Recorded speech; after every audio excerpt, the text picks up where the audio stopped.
They've now had 3 runs or fewer in 10 of 19 games. That's a little over half, obviously, right there. And then you look at the last 3, Ricky, 30-6. That's what they've been outscored. 30 runs to 6 runs in 3 games. They're 3-8 in their last 11 games, 8-11 on the season.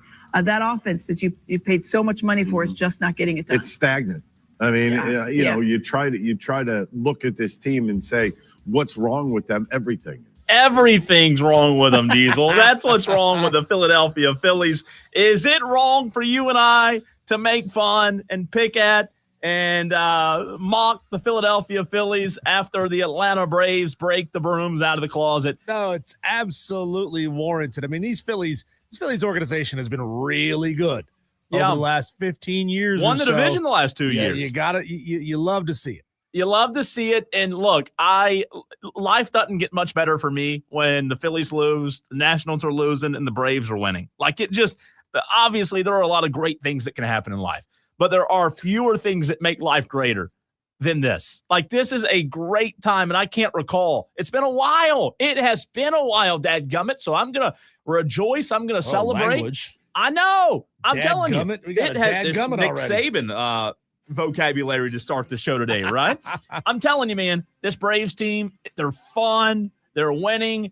If you're a Braves fan, you should rejoice. You should just absolutely laugh at the misery that the Phillies and the Nationals are going through right now. What a weekend for the Atlanta Braves. Welcome into Wire to Wire. He's Diesel. I'm Cole Bryson. So good to be with you on this Overreaction Monday. JB says, couldn't happen to a better team in the Phillies on the YouTube stream. He's already rocking and rolling. Good to see Chris watching on Facebook. Appreciate the like there, Chris. If you don't mind, subscribe on YouTube, share on Facebook. Continue to get our numbers up. But a big, big show coming up for you today, Diesel. We've got to get into the Hornets. The Hornets in the next segment. Oh, nuts. Do we have to? Yeah, it happens. And I told you. It hurts, but we got to talk about it. I told you Friday, you and I were both like, oh, the Hornets, there's no chance. I said, we just jinxed it. We just jinxed it. Anytime. You called it. Anytime you're so confident on the radio, it's the radio jinx. And we'll get to it later in the next segment. We also have Grayson Mann, TigerNet.com coming up, Diesel. Scotty almost pulled it out yesterday. Fitzpatrick comes out on top, though. We'll get into that. We've also got to get into at 4 o'clock the best seat in the house. Is that what we're calling it? Yeah. I mean, just kind of hanging out for the Virginia Tech spring game, That topic is going to be a lot of fun. 4 o'clock right here. Make sure you turn it on. Leave it on. We have Daily Wire's Overreaction Monday. So much to get to. And an audio blitz coming up at 6 p.m. But we start with the Atlanta Braves. When you and I talked about the Braves coming into the season, Diesel, one of the things that we talked about was this pitching staff. Strider's out, right? You got a couple of other guys who are out for the Atlanta Braves. And one of the areas of concern for me and a lot of Braves fans out there coming into the season was the pitching rotation. What a difference a year makes. On April the 20th, today the Braves have the best pitching, not only in the NL East, but they have the best pitching rotation in baseball. The Braves do. The 5-man rotation, Diesel. You ready for this? Chris Sale, 2.79 ERA. Reynaldo Lopez, 2.18 ERA. Grant Holmes, 3.42 ERA.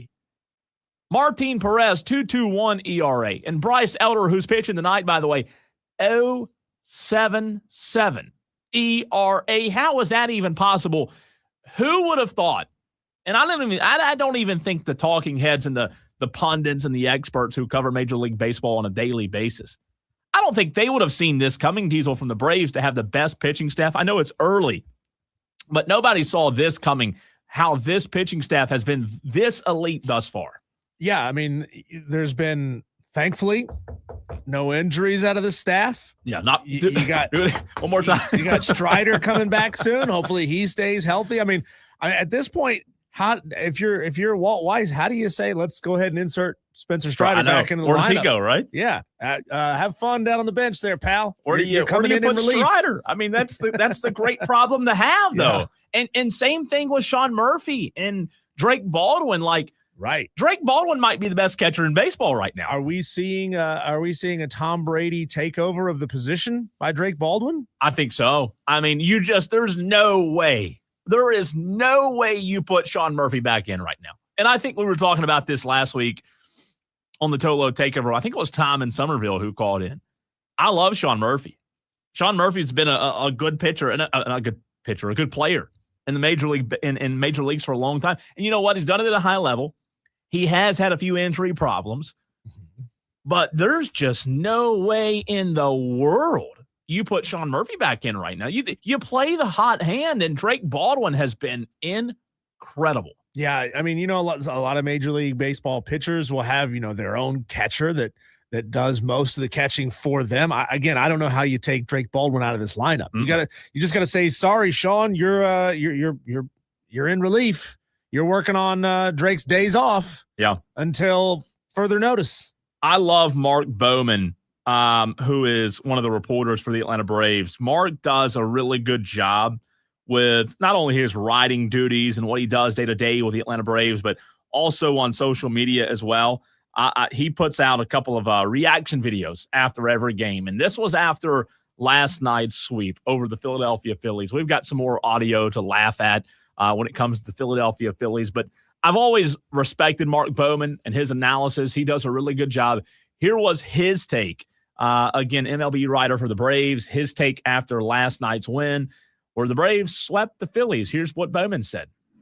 Hey, it's Mark Bowman getting ready to leave chilly Philly. It's not just the weather that's a little cold here in the city of brotherly love. Anyhow, wrote about the Braves lineup construction tonight. Against right-handed starters, Walt Weiss has been putting Ozzie Albies in the fifth spot. He's had some struggles from the left side in the past. He has fared much better here during the early part of this season. Plus, Weiss wants to challenge other teams that they're going to go ahead and bring in that left-handed reliever to challenge Baldwin and Olsen, two lefties who are sitting in the 2 and 3 spots of the lineup. He knows that left-handed reliever is coming at some point in time. He has confidence in those two guys, and if they do get through those guys, or you got the 3-batter minimum, you've got Riley sitting there, and then the right-handed version of Ozzie, which is always been the most dependable version of Ozzie. Anyhow, it worked again tonight. Ozzie came through with a big double to cap a 3-run inning that proved decisive. The Braves bullpen was good again tonight. Everything's working well for Walt these first few weeks. He's pushing all the right buttons. They're heading to D.C. for a 4-game series. We'll see you then. It's incredible, Diesel, when you think about Walt Weiss. Like, if you could drum up a perfect start, like, this is what it would be. You're the only team in baseball on April the 20th that hasn't lost a series. Right. And for a guy that's coming in following a manager who won a World Series back 5 years ago, Walt Weiss, and we talked about this a little bit last week as well, this guy deserves a tremendous amount of credit. I know it's a player's game, but Walt Weiss deserves a lot of credit for this start. He does. And like we were just mentioning there, now comes decision time. What do? Do you take somebody who's pitching well so far out of the lineup to get Spencer Strider back into his starting role? Do you take Baldwin out to bring Murphy back in to his starting role? I mean, the roster that he was essentially handed by injury was not the roster that he would have wanted to start the season with. Yeah. Yet somehow this roster is putting together wins. They're one of the best teams in baseball right now. So, the question becomes, does he have the stones to potentially screw it up by playing the guys that are making a lot of money? How many times do we hear it? We hear it across all sports. Oh, you got to play this guy because he's making more money than the other guy. Oh, you got to do this, you got to do that because of money. Well, are you trying to win ball games, or are you trying to keep people happy? That's a good question. I'm gonna look up right now the two salaries. So I just got Sean Murphy's. Now I've got Drake Baldwin. So Sean Murphy's contract details. He's under a 6-year, $73 million contract extension with a 2029 club option. Sean Murphy's base salary, Diesel, for this year is $15 million. Okay. Right? Drake Baldwin, estimated 2026 base salary, of $820,000. Can we get that man a signing bonus or something? That's pre-arbitration, right? You know, he earned about $750 last year in compensation, a bonus for winning Rookie of the Year. He totaled over $1.5 million in earnings for the year. But Drake Baldwin obviously is a young guy. There's an extension coming.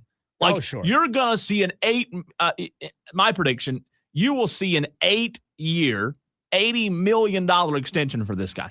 He's got the potential to be, maybe right now, the best catcher in baseball. But if you give him that, you have to move on from Sean Murphy. You got to do something. You got to move on from him. Let him go be a starter somewhere else and bring in another backup. Well, that's fine. Right now, again, I love Sean Murphy, but you're talking about, and you brought up a good point there with the numbers. No, you play the guy who's making less than $1 million. I mean, one guy's making, 15 a year. Yeah. I mean, think about that. One guy's making 15 a year, and the other guy's not even making $1 million a year. Yeah, the 15-a-year guy is riding a bench right now. Right, because it's not his fault No. either. I mean, he'd probably come back in and play good baseball. Oh, I think he'd be good. I think he'd be fine.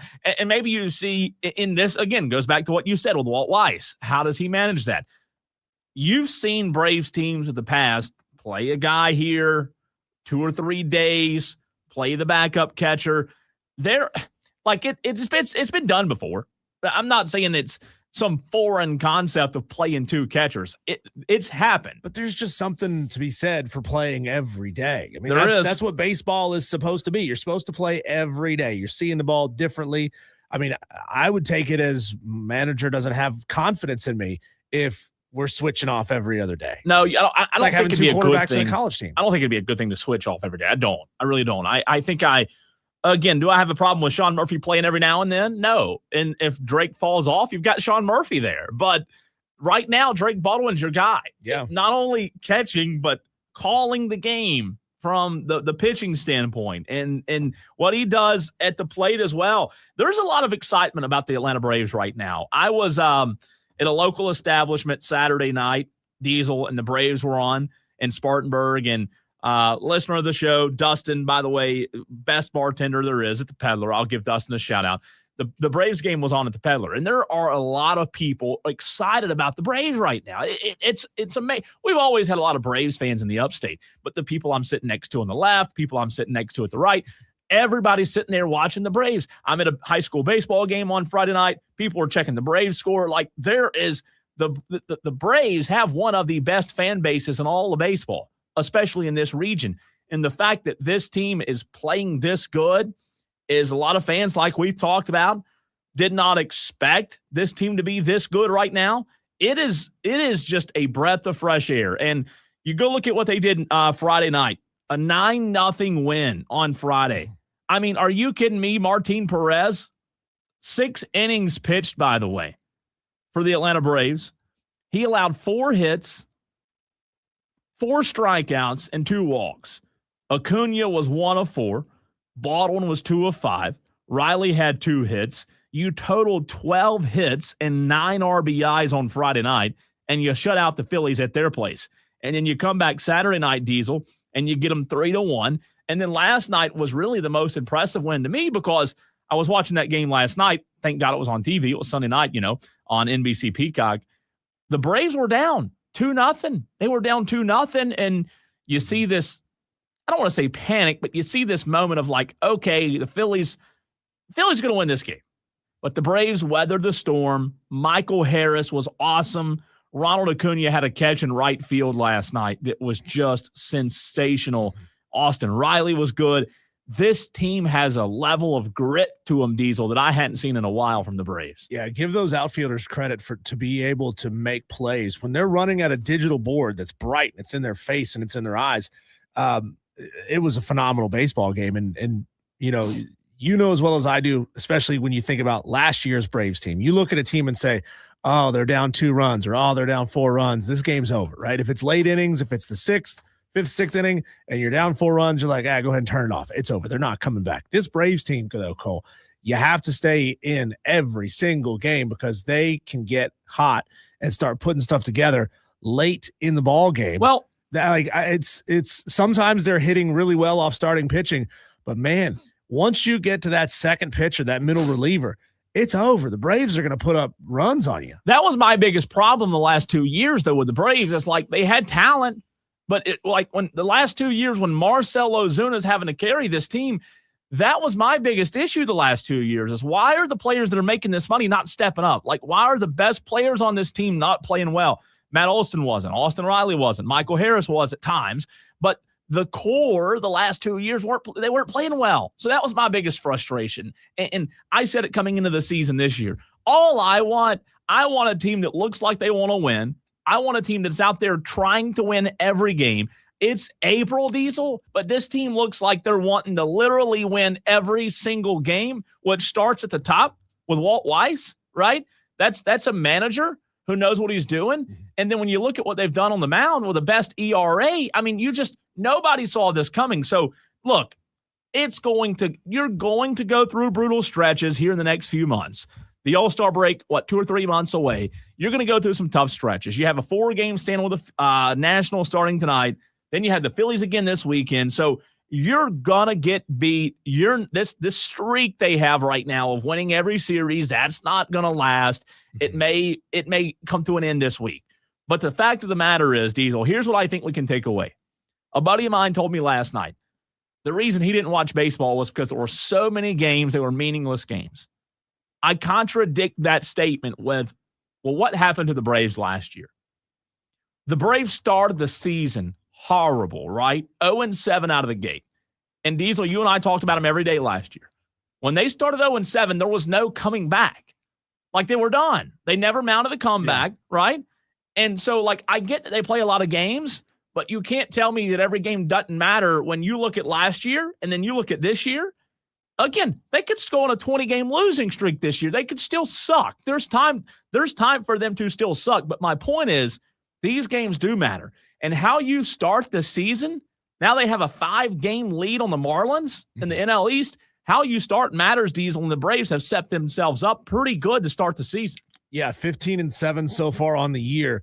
And like you said, these are the kind of stretches. If you can put a whole bunch of good wins together, number one, you get wins over divisional opponents, and that really, really matters. Number two, you just start adding some cushion so that later on in the season, if things do go awry, and they will eventually, some certain players will go cold. Yeah. Certain pitchers will get figured out at some point.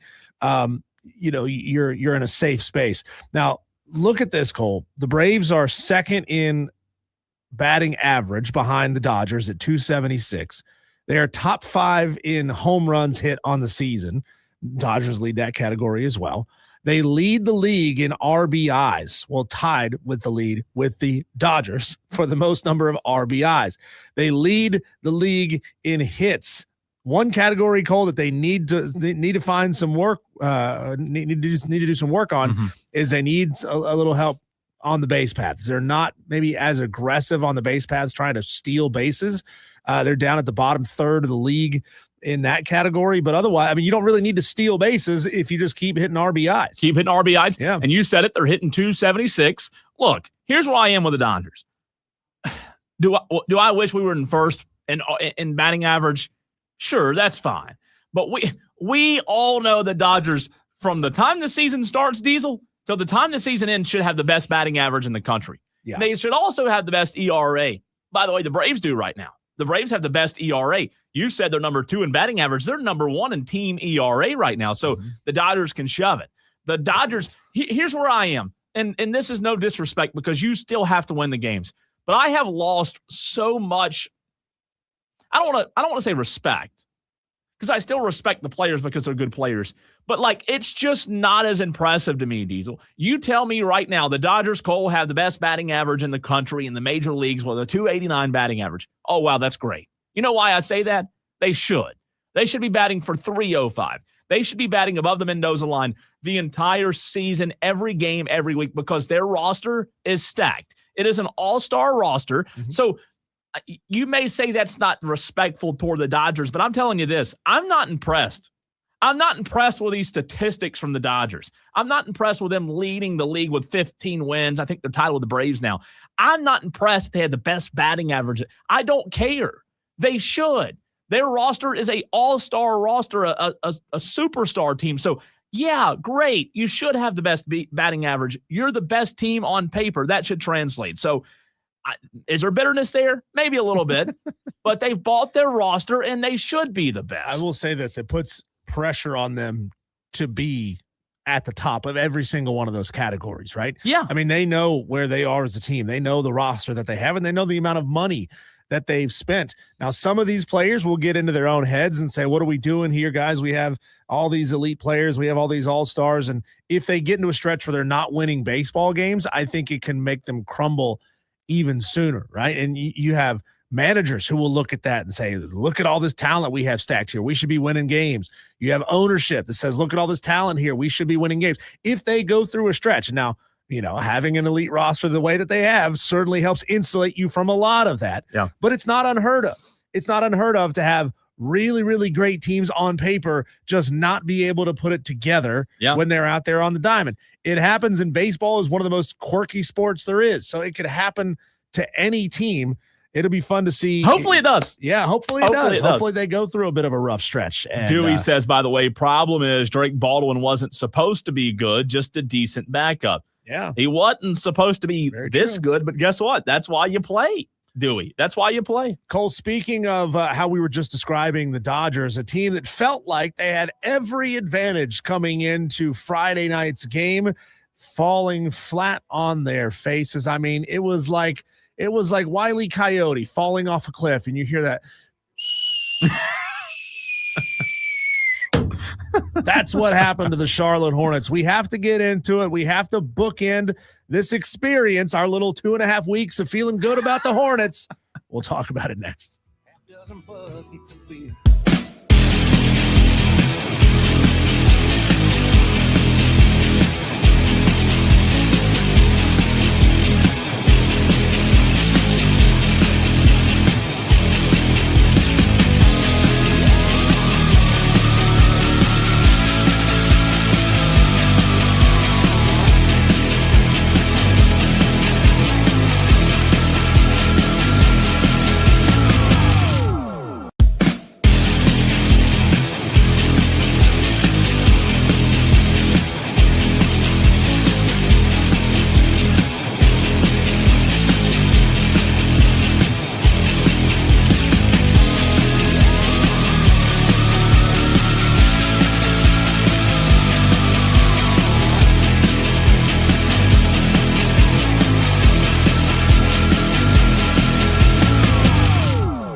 With Cole, Bryson, and Diesel on the Fan Upstate. Our most recent texter here, Cole, at 844-FAN-PHONE, the Joy Law Firm text line. Clearly not a Randy Newman fan.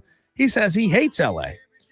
I hate LA too. You know that song, I Love L.A. by Randy Newman? Yeah. I love L.A. It's in like so many 80s movies. It's in like all of them. I think people used to love LA, but now, I mean, what reasons do you have to love it?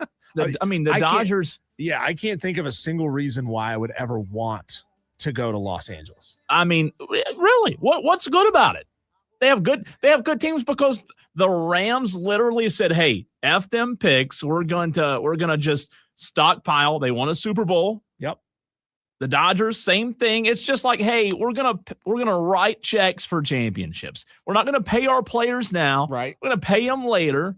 It's just garbage is what it is. Well, the Charlotte Hornets are going to have to figure out what to do with LaMelo Ball. He's got like 2 years left on his contract or so, Cole, but that is certainly looming large in the future for LaMelo Ball and the Charlotte Hornets. What's still sore for them right now is the fact that they got absolutely pounded, a 31-point loss to Orlando in the game that would have sent them to the playoffs. How does that happen? How do you look so good down the stretch? The best team in basketball down the stretch, the last 40-some-odd games. You had this big emotional win in the last round of the play-in tournament.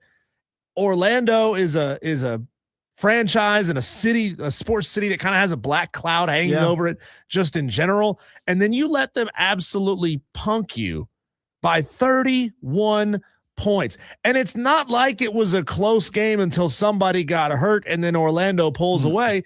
No, they were kicking their teeth in from the opening tip. It was really, really bad. And when I saw the score, I felt like Paul Feinbaum. I don't really know what to say. I really don't know what to say. Like, I really don't. Yeah. Other than, I don't mind saying this, I was dead wrong on Friday. And I mean dead wrong. All of us were. Because we said it on these airwaves. There's no way the Hornets are going to lose to the Magic. Yeah. And they did. They lost bad. It felt like what's the opposite? A freezing cold take, an ice cold take? I guess that's a freezing cold take. It's cold. They call it like a lukewarm take nowadays when it's like, oh, okay, you say something obvious as if you're making a take. Yeah. But like all the pundits across basketball were saying Charlotte's going to win this game. All of them were saying it. And then they laid an egg. They crapped the bed right out of the gate. I mean, it was pathetic. As a team, 27% from three, 34% from the field. This is a team that shoots up in the 40s and the 50s from the field and the high 30s from three. Con Knipple just didn't show up. Kobe White didn't show up. Miles Bridges didn't show up. Brandon Miller. Where was he? Yep. You know, they were bad. All of the stars, everything that could go wrong for this team went wrong for that team. The only good thing, and I mean the only good thing that came out of that game, was the fact that Rookie of the Year ballots were due at 3 p.m. on Friday. The game was at 7:30.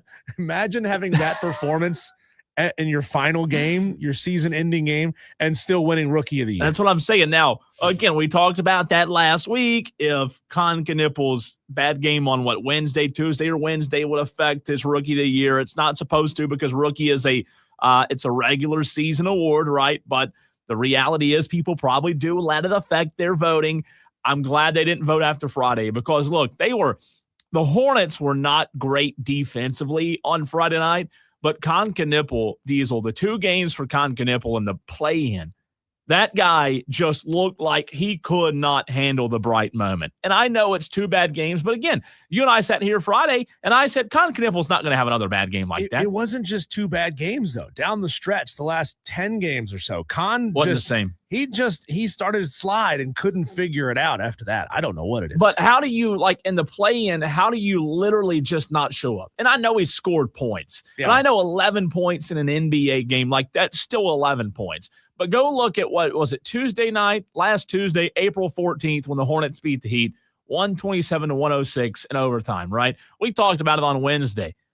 Con Knipple was 2 of 12 from the field, 0 of 6 from three-point land, played 34 minutes, Diesel, with 6 points.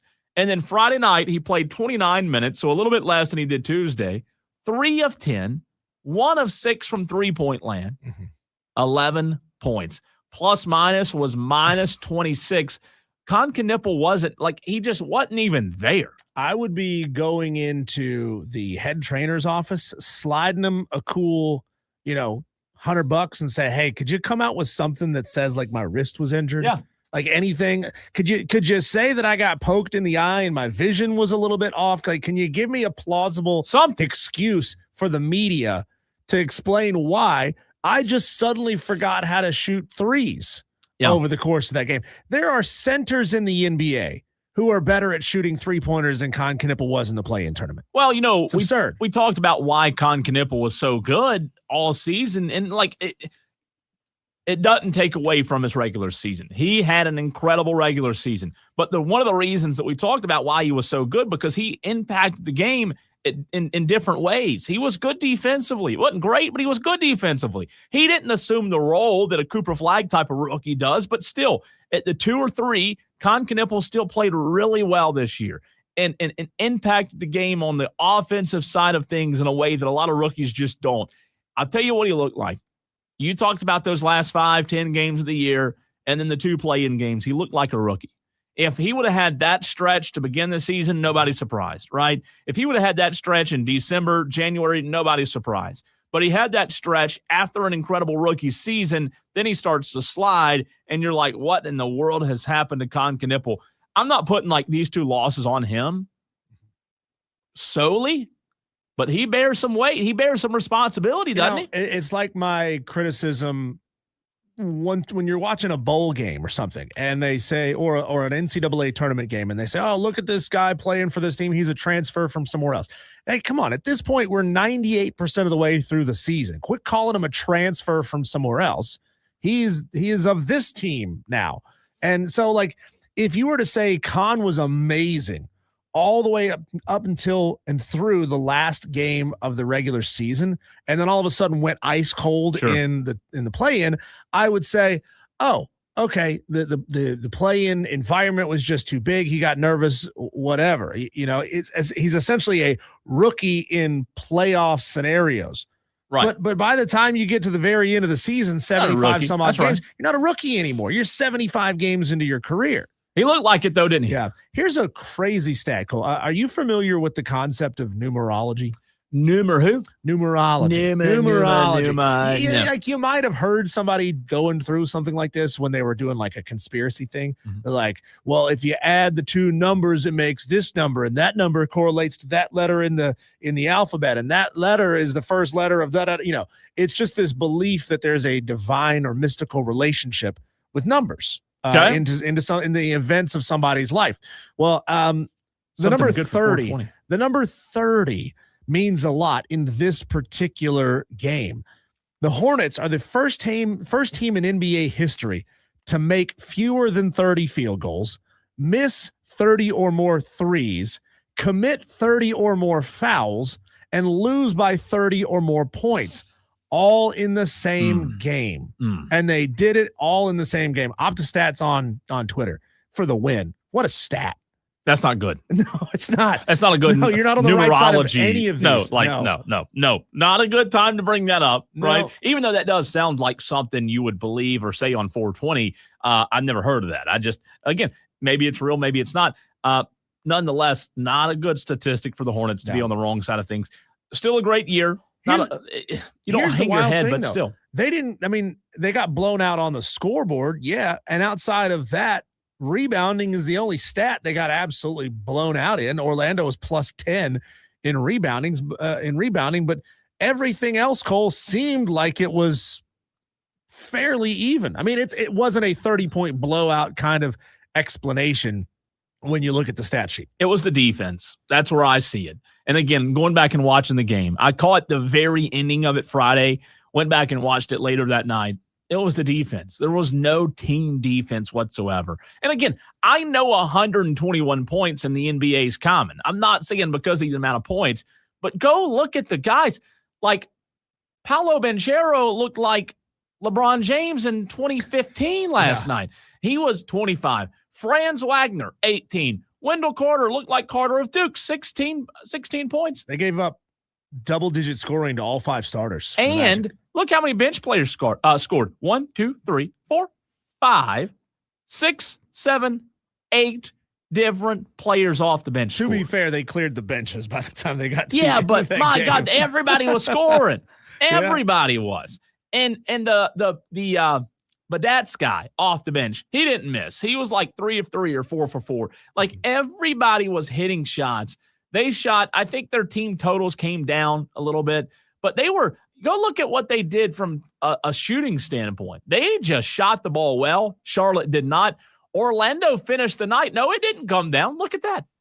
They shot 50%. Every other shot went in. So there you go right there. Charlotte shoots 34%. Orlando shoots 50%.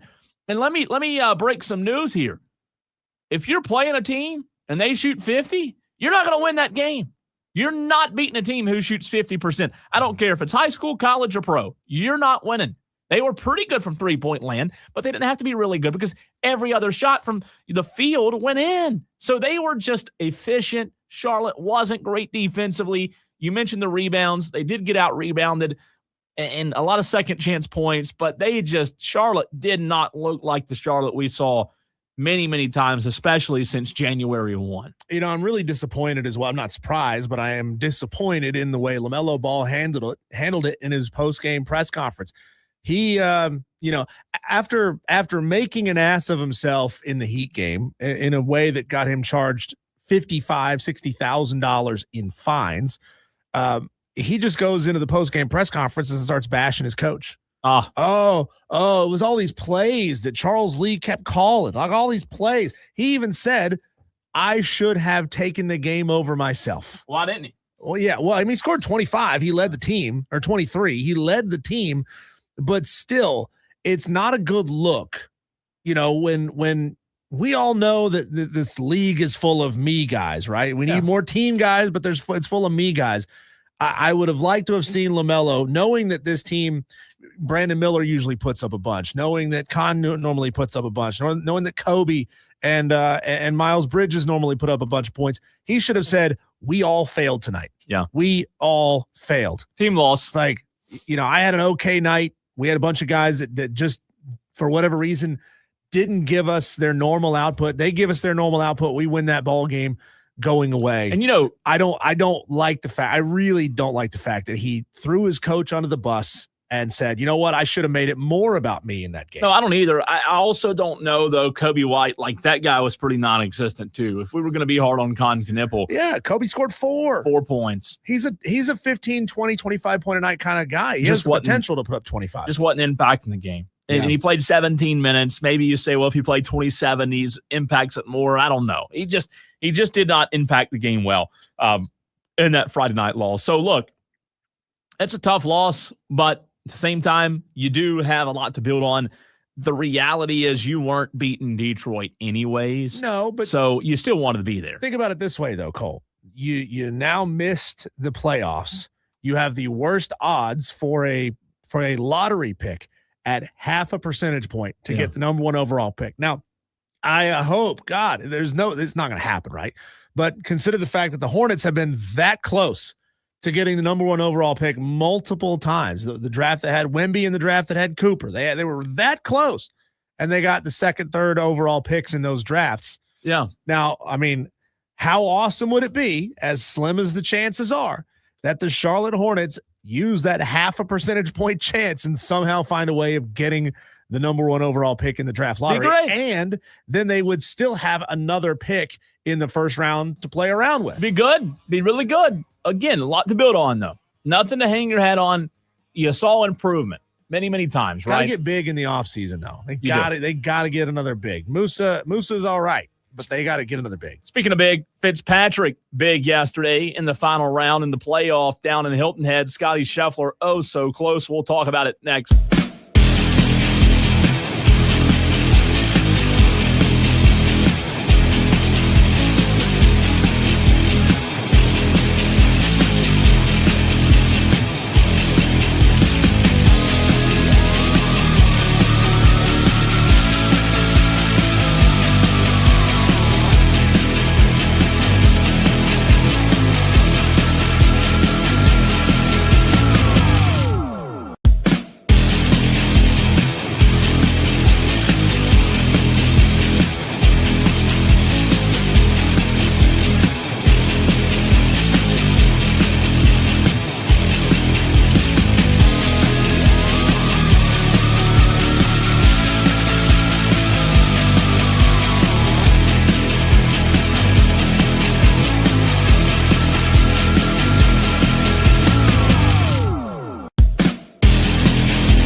Well, Diesel, yesterday was a big day. It was almost a big day for Scotty Scheffler, but instead it's a big day for Matt Fitzpatrick, former U.S. Open winner, who has had some success down in Hilton Head. He showed that success again yesterday, winning the RBC Heritage. It was a great Sunday round, a great playoff. It looked as if throughout most of the day yesterday, Fitzpatrick was going to win until Scotty came surging back, just like he did last weekend in Augusta. He got him. Fitzpatrick had a tough play on the 2-shot.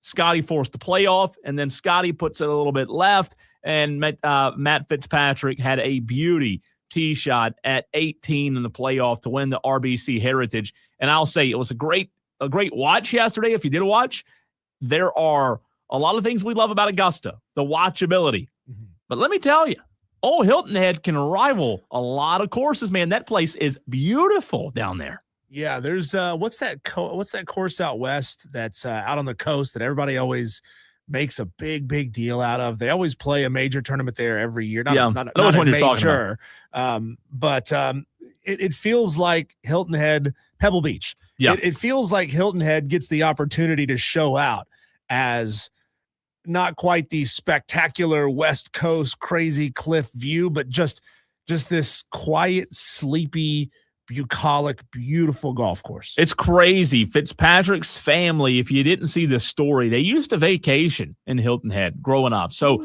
a very familiar spot for Fitzpatrick. We'll play this audio later in the audio blitz as well at 6 o'clock, but I did find it intriguing. The USA chance, we'll get to that. Fitzpatrick won. Scotty finished second. Siwoo Kim third. Harris English and Ludwig Aberg Diesel were T4, as well as Colin Morikawa. Obviously, Rory did not play after his Masters win, and neither did Justin Rose. But for some pretty big names near the top of the leaderboard. I hear Rory is going to exercise his privilege and just play Augusta National every day. Yeah. Until the Masters next year. I think he's just going to move there. Yeah, might as well. Might as well move there. Pitch a tent on the 7th fairway. Right. Just go ahead and move. Call it a quits. Here was Fitzpatrick. And again, we'll play this later in the show in the 6 o'clock hour. But USA chance. After the audio, any problem with this? Here's what Fitzpatrick said on if he had a problem with it. No, he didn't get out of line in terms of, no one was shouting on backswings or anything like that, which is great. Like I'm all for it. Like, I love people that, that they're supporting Scotty. That's great. You want golf to have an atmosphere, in my opinion. I grew up watching football. I pay so much money to be out there in front of those crowds, having them chant at you every week. It's a great feeling. However, there's no better feeling than coming out on top against that. There isn't a better feeling. It's to describe it in my terms, it's like kind of winning away against your biggest rival, and nothing to do with Scotty or the players. It's the fans that that have sort of spurred me on there. So. It was nice to obviously win, but it never crossed the line. It was just loud, it was just loud. I like the fact that he didn't have a problem with it. Yeah. It was, even if you were watching, it was a very loud, I don't want to say rowdy, but like it was a very exciting crowd yesterday, Diesel. And even on the playoff, they open up the fairway on the playoff for the fans. Or actually, this was 18, before the playoff. So after the tee shot, they open up the fairways for the fans to come out to as close as they can get to the green, right? Because it's a good stretch up to the par 4. But it was a loud, rambunctious crowd and a lot of USA chants. I'm glad that there was not some kind of beef between, the fans that did it and Fitzpatrick, all in good fun. No backswing talking is the biggest thing, right? It's also smart for him to act like it's not a big deal, because if fans find out that it really bothers Matt Fitzpatrick that people are yelling, then obviously they're going to go after him even more. This certainly does take a little bit of the heat away from that fire. But, maybe this is already kind of what we have with the waste management, but wouldn't it be fun if we had a golf tournament where the other golfers were allowed to talk trash, where fans were allowed to yell and, bring pool noodles and all the kind of stuff you see at, behind the goal at a college basketball game, like a student section. Mm-hmm.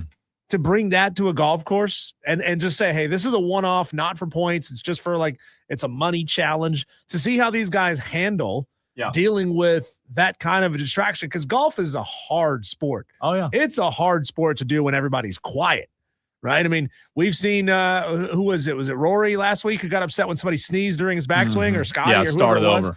And they had to start the thing over. It's just, the conditions already make it tough enough. But if you could find a way to add some distractions. By the way, did you see late on Friday how upset Bryson DeChambeau was? Chipping out of, these are course conditions that most of us mortals who play regular courses deal with all the time. And he was like, this is unacceptable. We can't have this. I don't know what course it was. They were in Mexico. Live Golf Tour. He withdrew from the tournament. I didn't see that. Yeah, I didn't see that he withdrew. I knew he was having a tough day. Oh, he's not had a good. You know what's weird? Before the Masters, he was playing really good. Yeah. And then all of a sudden, the past couple of weeks, that guy has not played well. Should have paid that $5 million, Bryson. Peace of mind. $5 million for peace of mind. Get yourself back on the PGA Tour. No, he could play in Mexico. Didn't happen. Love it. Love to see it, by the way. Yeah. When we come back, Cole, this is a situation that could have gotten very scary. It could have ended tragically. Luckily, it didn't. Hopefully, though, it's not a idea of what's to come for the rest of the season for this college football team. We'll talk about what happened in Blacksburg, Virginia next.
Upstate.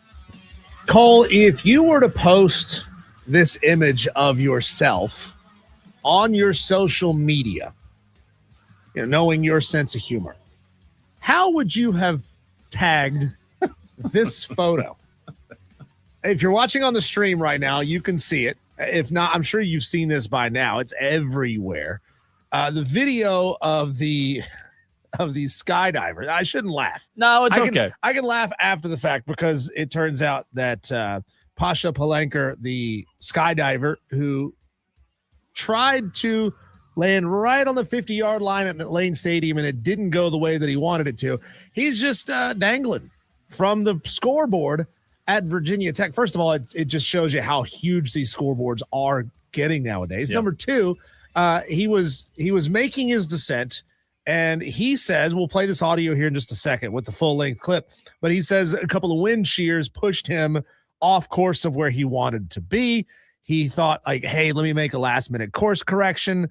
Didn't work out the way that he wanted it to, and his parachute, like you might see in a cartoon, right? His parachute gets caught on the sea of Virginia Tech on the scoreboard, and he's just dangling there for like half an hour. Well, it literally does look like something you'd see in a movie. If you hadn't seen this yet, over the weekend, it was at the Virginia Tech spring game, and like Diesel said, the guy trying to land, I would imagine, somewhere near the 50-yard line, right? And look, there's one thing you can't control when you're doing this, is the wind. You can't control the wind, so it is funny now.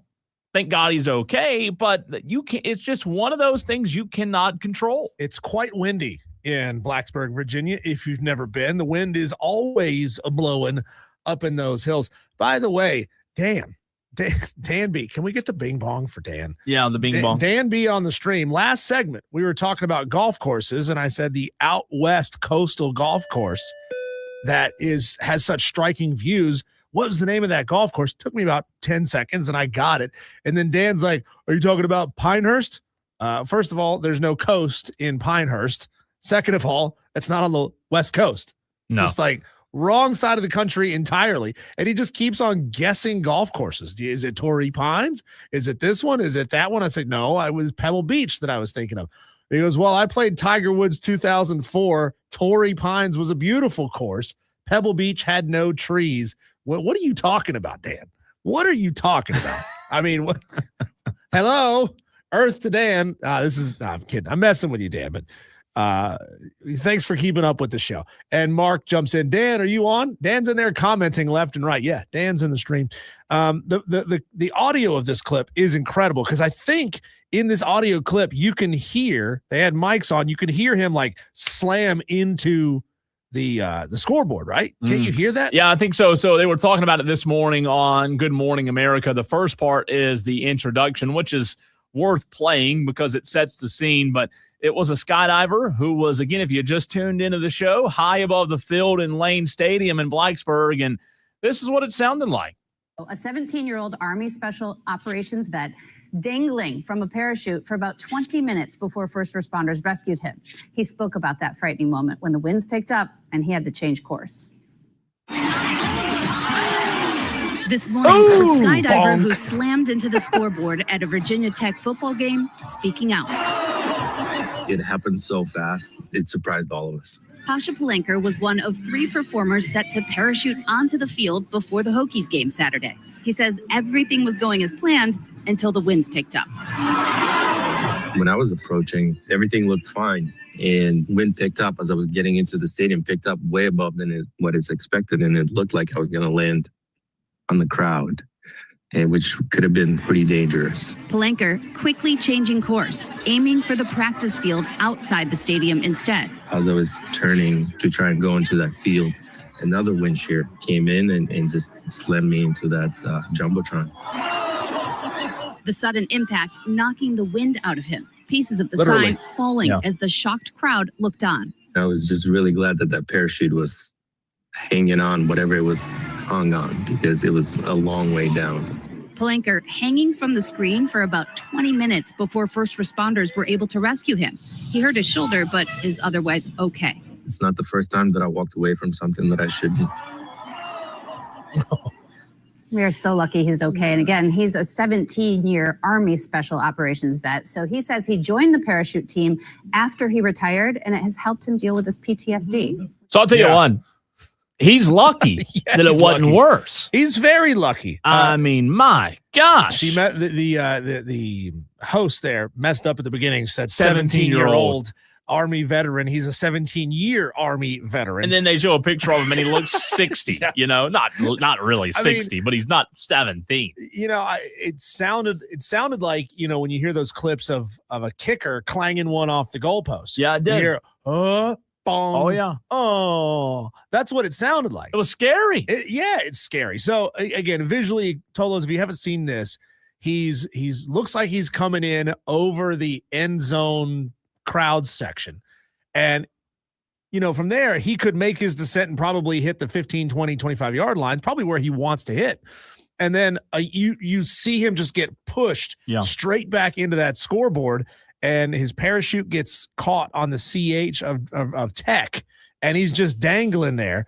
And luckily, number one, the parachute didn't rip. Luckily, his all the lines, all the cords that attach him to the parachute, they didn't get all tangled up. He's just hanging there, just kind of waiting for somebody to come get him, and it delayed their spring game by like an hour. Well, you know what I find interesting is you heard him there in that audio. He, for whatever reason, the reason is because of the wind, but reverse course to go to the practice field, he said. So at some point, he was about to land on the football field for the spring game and said, no, that's not going to work. Let me get over here to the practice field. And, you know, it's like one of those movies where you're watching an airplane and it just clips the bottom of the trees or whatever, right? And that's what he did. He clipped the bottom or clipped the top of the scoreboard. And, I mean, imagine if he would have fell into the student section. You know, I mean, it could have been a lot worse. So yeah, if the lettering on the signage had ripped his parachute and he fell, that's a long way to fall. Been bad. Thank God he didn't. Long way to fall. So I'll say this: it's funny now because he's safe and he only hurt his shoulder, but that was obviously not funny in the moment. But now you watch the video and you see the picture that you just showed on the stream, and it is funny. It is funny. It's okay to laugh now, right? But I can't recall. I can't recall seeing this ever happen before. No, I can't either. And, you know what I mean? And if you've been to a game, you know what they typically do. They fly in, they get to a certain altitude, and they unfurl a giant American flag. That below that, there's like weight dangling from it, and they usually bring in a game day football or something like that. So he's got the American flag dangling from his leg too. And, you know, I don't know how much the weight weighs, but to keep that thing unfurled. But he's just hanging out there for a while. Does this push you away, steer you away from me talking to you into skydiving? I'm never going to skydive. No, man. you were closer. No. You were closer. My feet stay on the ground. I don't even like to fly. Like to fly. I'm that big of a pansy. I don't like to fly. I thought I was getting you closer to jumping. Never going to happen. I'm telling you. Never going to happen. Moments like this, though, do make you like, look, the difference is when you're skydiving. I mean, yeah, there's still room for error. It happened, it happens before.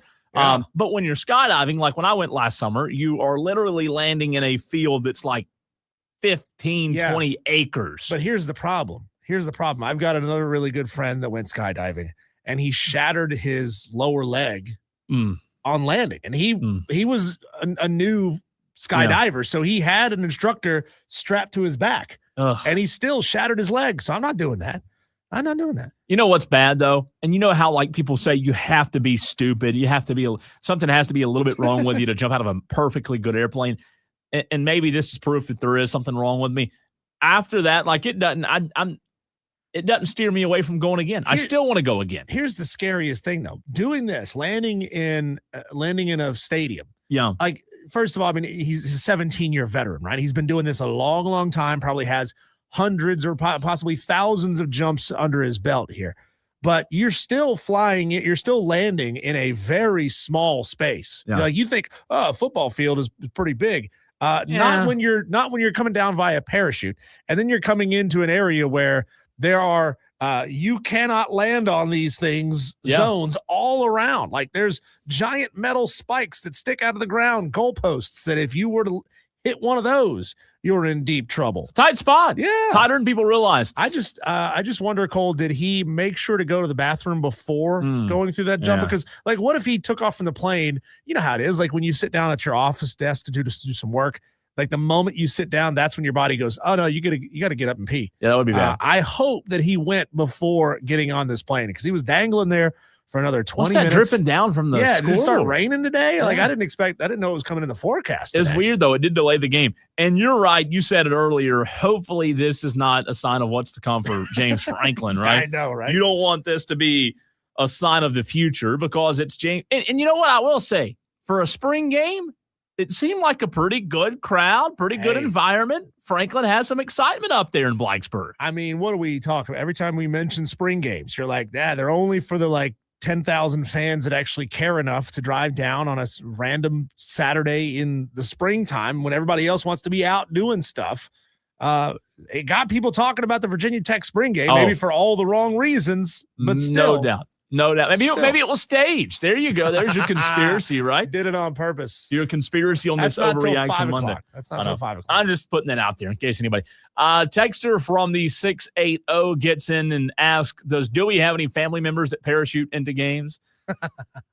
You never know. It might have been Dewey. Now, would you jump out of an airplane if Dewey packed your chute? God, are you kidding me?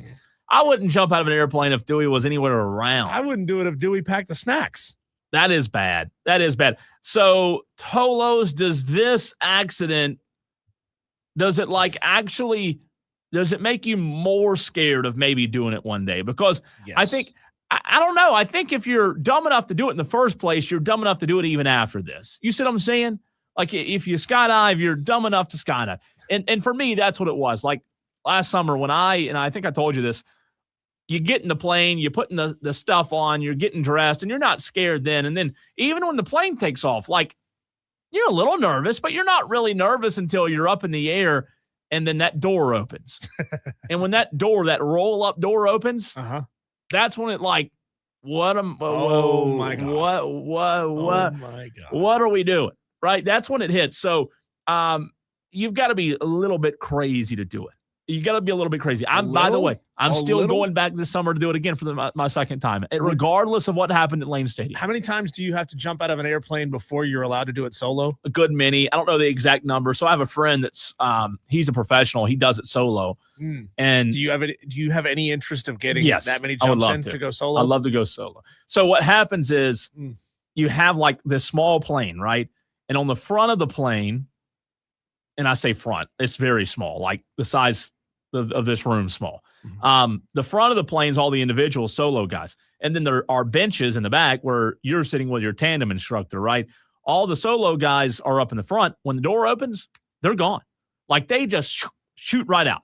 It is wild. I think they also don't want to be anywhere near the newbies. Could they be. want to be out the door, Could away be. from you. So, yeah, I would like to go solo. But, again, now we're talking about two different things almost, two different sports, right?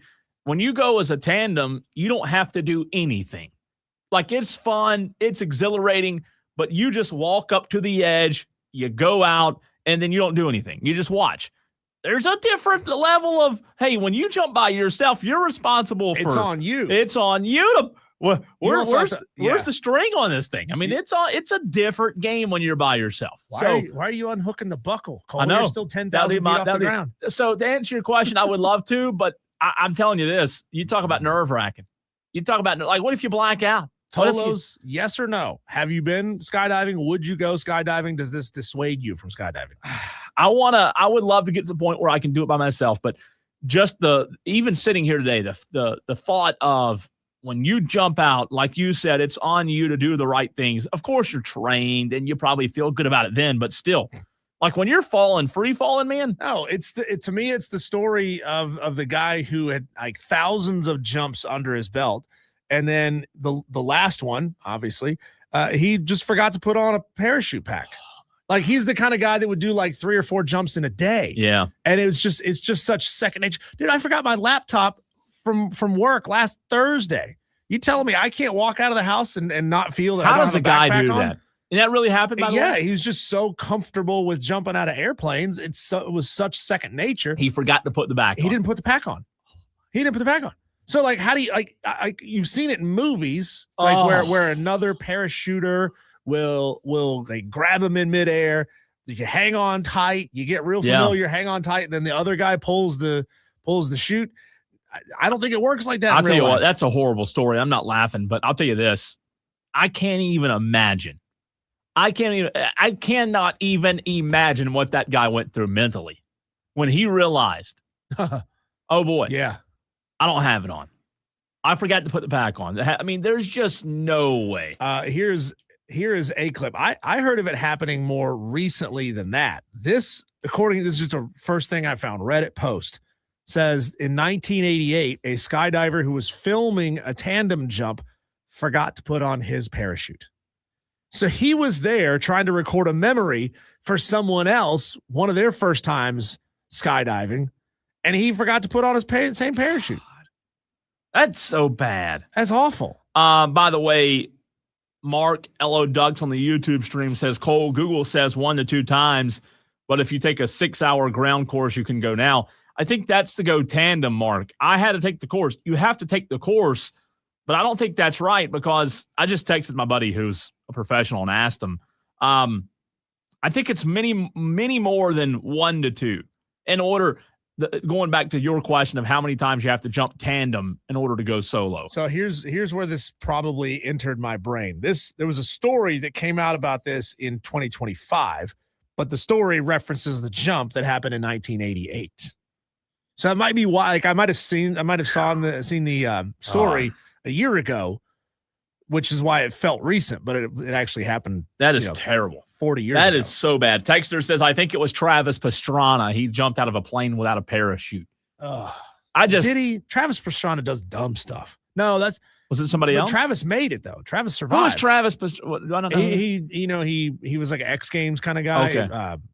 Backflipping motorcycles, Okay. and thrill seeker, that kind of stuff. Thrill seeker. There you go. That's a good name for it. I'm not a thrill seeker. I don't need that. I love the adrenaline of it. That's why, I mean, there are few things that I've done, or there are no things that I've done in life that compare to that adrenaline. But the adrenaline rush you do get from jumping out of a plane, it is unworldly. I mean, it's just hard to explain. So is it more of an adrenaline rush than trying to like hit on the blonde at the end of the bar? Because that's a thrill as well. It is, but it's a different thrill. Like you could die. Do that. You could die doing both. Oh, that's you true. know, That you is could true. die doing both. But Jealous man, boyfriends. it's unbelievable. Bed bugs. Yeah, get you. All right, we've got to talk Clemson baseball, a little bit of basketball recruiting, transfer portal news as well, but a bad weekend again for the Clemson baseball Tigers. Diesel, we'll talk about it with Grayson Mann, Tiger Net.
Wire with Cole, Bryson, and Diesel on the Fan Upstate.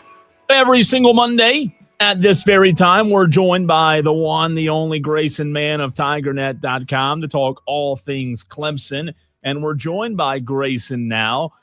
Grayson, this is a two-part question. What is Clemson doing to try to beat Virginia Tech, ACC foe, next year with a spring game based off of what happened in yesterday or Saturday's spring game in the parachuter?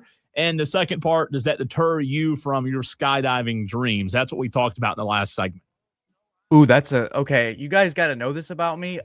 You will never see me skydiving. It is not going to happen. It is a top tier fear of mine of I pulled a chute and it's over. Like I'm not taking that kind of chance, guys. I would love to get over that one day, but it's not happening anytime soon. Somebody else can pull the chute for you, Grayson. Well, it's not who's pulling the chute. It's the faulty equipment of, our chute's gone. Guess we're going to have to just hope and pray we find a body of water somewhere. And even still, that's not going to end well. See, I'm with you, Grayson. When I go like ziplining, I'm thinking, oh, here I am dangling from a nylon strap. Yeah, this thing has worked the last like 4,000 times. What if 4,001 is the instance that it breaks? And I can't get that thought out of my head. Diesel understands. No fun. Y'all are no fun. No, I think living have a healthy is fun. respect for the human condition. Grayson said, I think living is fun. That's good. Grayson, be honest with us right now for just a minute. Think big picture. Think the whole state here. Who's more down bad right now, Clemson or South Carolina when it comes to baseball? Because neither fan base is having a whole lot of fun right now. I would say Clemson's coach is being retained, so that's probably a good start. For Clemson. Certainly not the season they wanted nor expected.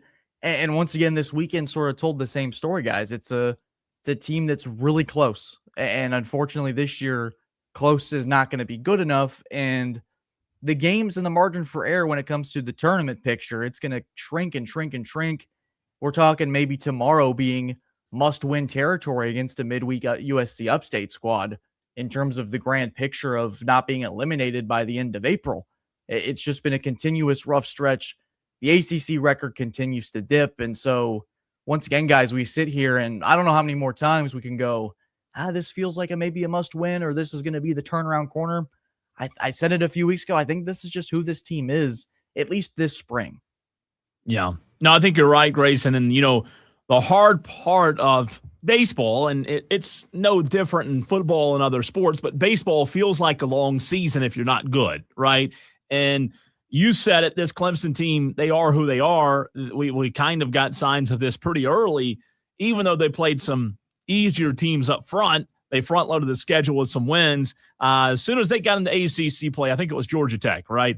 That first series, it was quickly we found out that this Clemson baseball team had some challenges going forward. When you look at the season, we've asked you this question during football the last couple of years as well.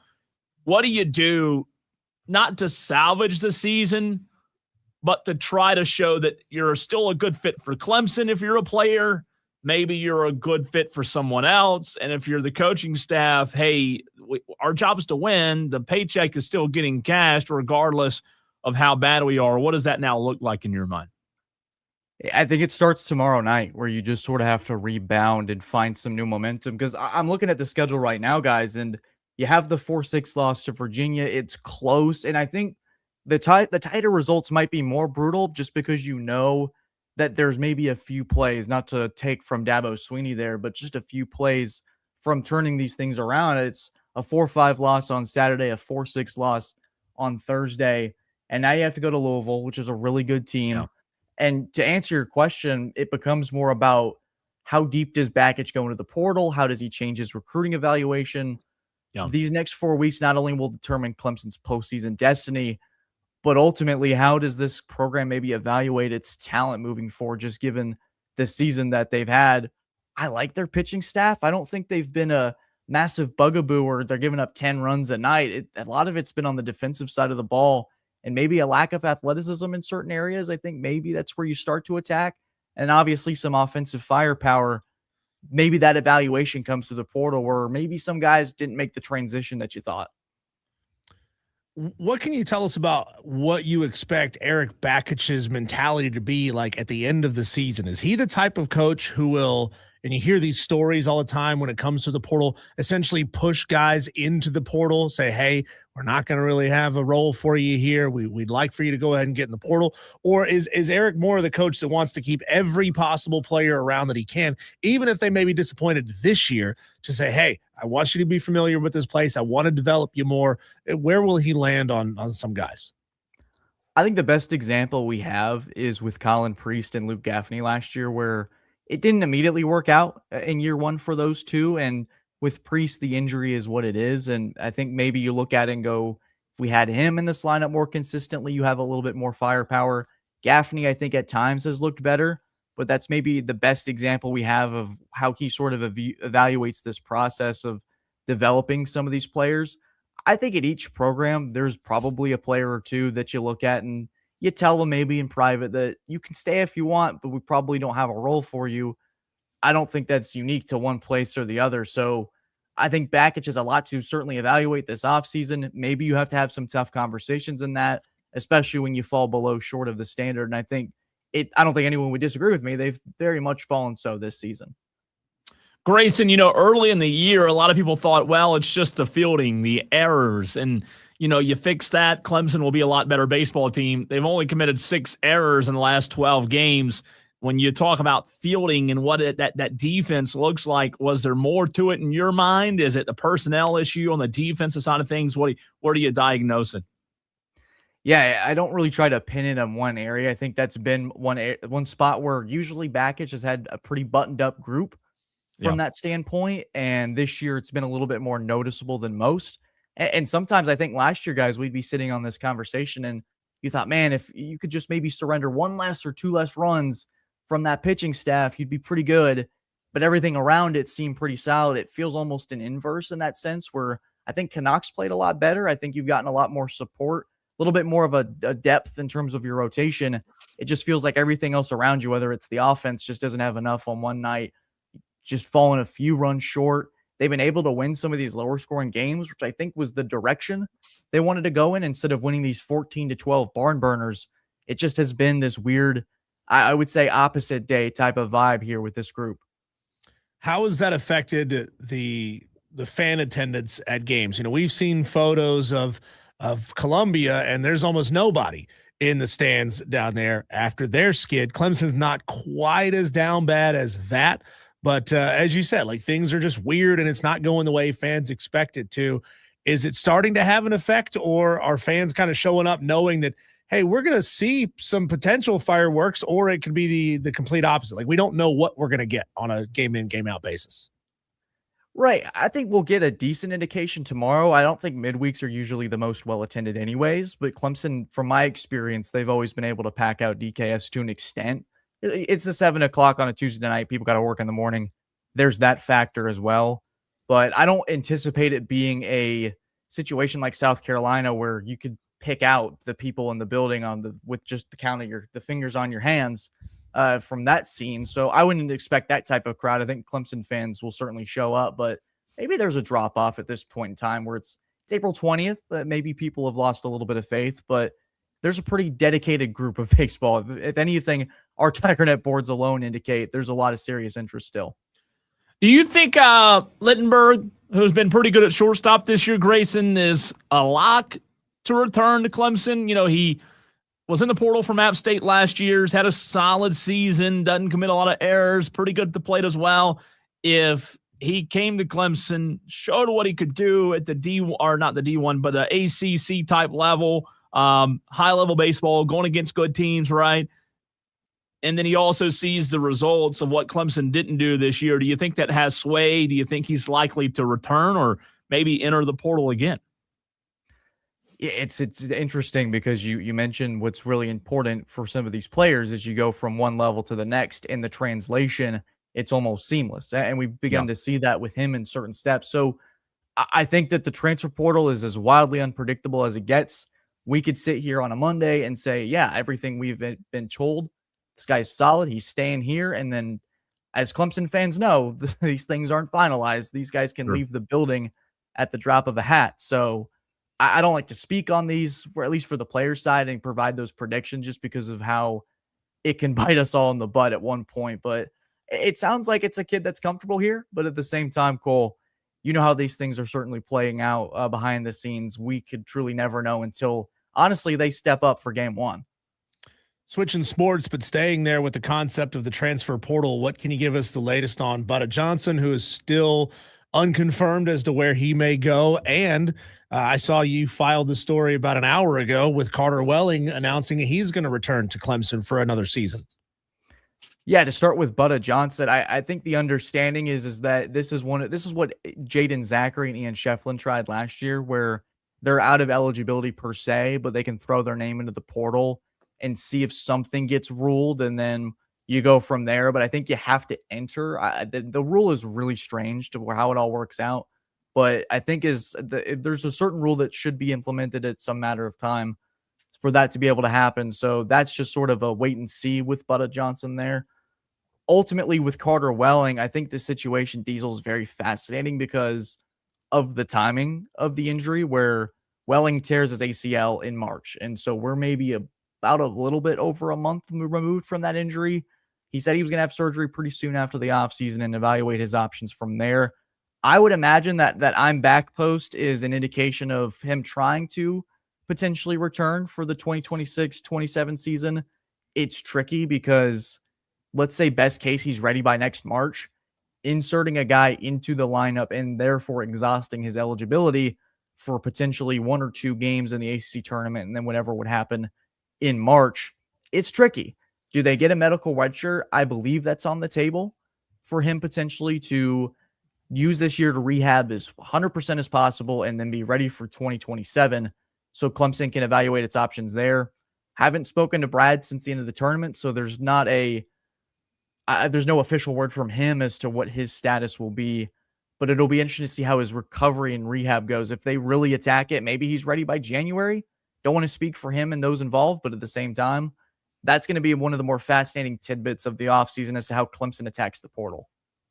Well, how would you, I guess, grade them in totality? Obviously, you don't win a championship in April, right? And you do have to add some pieces, and they did already, and a couple of those guys you mentioned. But just from a Clemson fan perspective, the season ending the way it did, a couple of rough stretches or a couple of rough games down the stretch, if you will, and then going out and getting the guys that Brad did in the portal, how would you grade where they are as of April 20th? I think, it's tough to grade because I do think they're going to add a few more pieces. But as of right now, with the addition of Serta and Faulkner, given their different skill sets, I'd probably put it at a B+ right now just because we don't have the full picture yet. So I can't go, oh, this is an A transfer portal class, because maybe the two names are going to be ones that maybe aren't the best fits for this offense and Brad. But I think the goal, and we saw it so many times last year where Clemson would lose a lead, or I think at the end of games, the Stanford game stands out to me. They went 5 minutes without a basket and still found a way to win that game. But you have someone in Serta that's a 3-level scorer. He's very capable, and I think can give you that offensive punch that you needed last year at the end of games. And the last time they took somebody who had 200 threes over his course of a season was Joe Girard. So if that alone is an indication of what Clemson is getting, that's a pretty big addition there. I don't think Faulkner is as offensively gifted as maybe I understood it initially, but I do believe you kind of get an RJ Godfrey 2.0 in this player. Super hard defender, great by the glass, and is a great post scorer. If they can maybe add a more consistent jumper there, I think their front court gets a really serious jump there. So I think you need to add one more wing, you need to add one more big, and then I can give a final grade. If they can do that, I would be willing to give them an A. Are there pieces out there still at this point where you feel like they can go from a B to an A? I mean, you talk about a wing and a big who are, at this, not saying there's not any good players, still a lot of players in the portal, but who do you feel like, does it have to be a splash, or is Brad good enough to get some guys where we may not recognize the name, but guess what? His scouting and personnel and player assessment has done well enough in the past to where he believes it'll fit in his system, if that makes sense. Yeah, I think Brownell's earned the track record, at least through the portal, of being able to find some of these guys and evaluate it. I think Carter Welling, one who took a massive jump, at least as a jump shooter, coming as more of a defensive specialist, and then shot over close to 50% from the floor. So maybe you get an unknown from out west, and maybe fans aren't super familiar with the conference, or maybe caught them on a Tuesday night where they were just watching basketball, and you kind of the memory starts to jog. Okay, that's a good player. So maybe it has to be a splash for it to be an A, but I think Cole at the same time, at this point, I think Cole Serta is probably that splash signing, and the rest you're just trying to supplement this roster. I think you just got to get a true big. To me, they got killed on the glass against Iowa. If they can find a way to rectify that and fix that solution there, I think they're in a great spot. And I'm really going to be high on this team, regardless of what they choose to do the rest of the way for this upcoming stretch. Grayson Mann of TigerNet.com at Gray_man21 on Twitter. Find him and give him a follow. I want to go big picture here with you. I know that obviously Clemson is your beat, but here in the state of South Carolina, every now and again, I'm sure you peek over the fence and see what's going on at other schools around the area. You know, in football, we're taught to not put a whole lot of stock in what G5 teams do when they put up gaudy numbers. If you see a running back at Georgia Southern and he's got 3 games in a row of 300 yards plus, you say, well, yeah, but it's against G5 competition. But Coastal Carolina baseball is number 11 in the country. They're top 10 when it comes to team batting average. They got really good pitching over there. When you kind of, do a tertiary evaluation of Coastal Carolina and teams in the Sun Belt that are really good, do you still put that kind of, but it's still in the Sun Belt, it's still a G5 program or a mid-major, or do you think Coastal has sort of earned a benefit of the doubt? Coastal's probably one of the few that when we talk about group of 5 detraction, I think it's more prevalent in football, but maybe in basketball and baseball where the talent feels a little bit more spread out. It's a little easier for me to not go, well, they're playing Georgia Southern on a Tuesday night. Who cares? I think Coastal's also earned the benefit of the doubt. Not to, if anyone here is a Georgia Southern alum that's listening, I'm sorry. I didn't mean to totally shade. Corn Chip's going to fight you, and Corn Chip we lives do in have Easley. a few, by the way. Yeah, Corn Chip lives Really? in Easley. So he's close. Watch out. I apologize. My goodness. My goodness. I think I got trapped by Diesel there. We're just going to you did. blame on him. We're in the G5 hat too.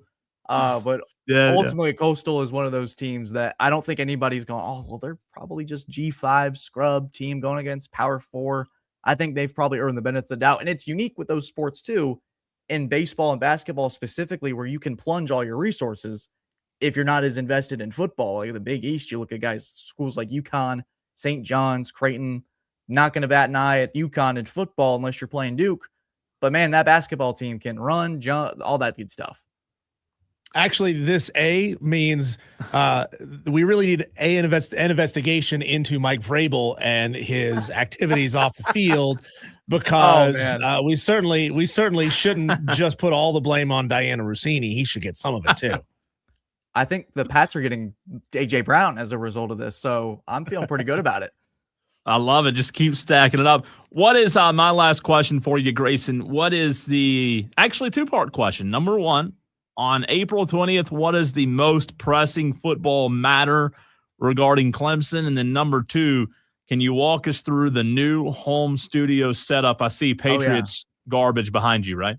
Oh, it's not Cole. Come on, man. Let's all play nice. Oh, what did I say? I thought I said memorabilia, right? Is that what I said? I get the words mixed up from time to time. It's okay. I'm getting up there in age. Yes, the most pressing matter, I would say, is the NFL draft. The conversations that I've had in the last few weeks would lead me to indicate, or at least lead me to believe, that there's going to be a few first-round draft picks hailing from Clemson here on Thursday night. I think Blake Miller is going to be the highest drafted Tiger of the bunch, and I think Peter Woods and TJ Parker have a strong chance. I do think Terrell is going to be slipping out and maybe is a higher round 2 selection, but man, a bad team's about to get a great player if Terrell falls into the early stages of that second round. Some team might trade up at that point if he's still available there. So it'll be a lot of fun this weekend. I always love the draft. My brother's big NFL draft guy, so it's good to spend some time with him. And to answer your question, can I lift my computer, or is it going to glitch out? We got let's do it. Some Super Bowl memorabilia here, 2 framed or signed. That's Julian Edelman. And then I got to move my head. It's like inversed. Oh, gosh. Okay. We got Malcolm Butler right there. And then, okay, now I'm understanding we got to sign Jason like Tatum the Malcolm Butler play. The Malcolm Butler play. Yeah. So okay, what is the Jason Tatum stuff? Signed jersey there. NBA champion Jason Tatum. Let's make sure we respect him. Excuse me. And then just a little Super Bowl flag in the background. Okay. How many championships did he win at Duke, by the way? We don't worry about college basketball championships. And ask him how many titles. Ask him how many titles his Cowboys have in the last 25 years. Oh, not last 25 years. I'm trying to be a good guest and get invited back to Eagle, so I'm not going to invoke that name. It's been it's not 25. Get it right. It's 30. It's been 83 30. Years. Thank you. It's like the lady on the Titanic. It's been 83 years. 30 years. If we're going to bring it up, it's been 30 years since the NFC Championship. I was giving you the benefit of the doubt. No, 1995. Thank you. Corn Chip, by the way, on the text line says that Georgia Southern slander was uncalled for, but definitely deserved. It was. I had Georgia Southern in my mind because it was brought up in said question. Grayson Lefty Tiger on the Joy Law Firm text line says half the Clemson baseball team going to hit the portal at this rate. We need to take Omaha off the hats and put just win. You have a problem with that? Whatever works, right?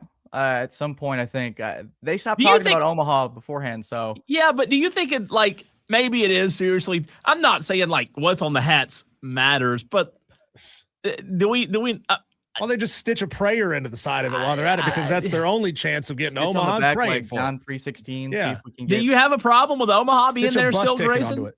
I don't personally, but I know that I think people are maybe tired of hearing about it and want to actually see it. So I think that's fair. But I don't know. I don't have personal. I can't see the Omaha hat from my venture at the press box. So personally, it doesn't bother me. Well, you did say you were getting up there in age. The eyesight starts to go after a time, and you can't read those tiny little letters from 100 feet away. Far away. Yeah, Grayson, you're the best, man. Appreciate you as always. Appreciate you guys. Thanks, Grayson. Grayson, man, tigernet.com. Really, really good stuff as always. Make sure you give him a follow on Twitter, on X at Gray_man 20. Did I say that 20, right? 20? 21. Okay, thank you. I had it in my mind and I lost it. That's right. Grayson's what does the 21 stand for, right? Because he probably did that. He made that when he was 21. Yeah. It's like calling yourself Kid Rock when you're 60 years old. Just you're not a kid anymore. Gray_man with 2 N's, 21. How about follow him on Twitter and then let him know you heard him right here on the Fan Upstate? That'd be pretty cool. Pretty cool. Next, Cole, we have our Daily Wires, our quick whip around the sports world coming up next.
rapid fire look at the sports world. Cole, we get to all of it in one segment in our Daily Wires. The buzz happening out there right now, Cole, is that Eric Bakich and the Clemson Tigers are now 25-16 on the season, 6-12 in ACC play.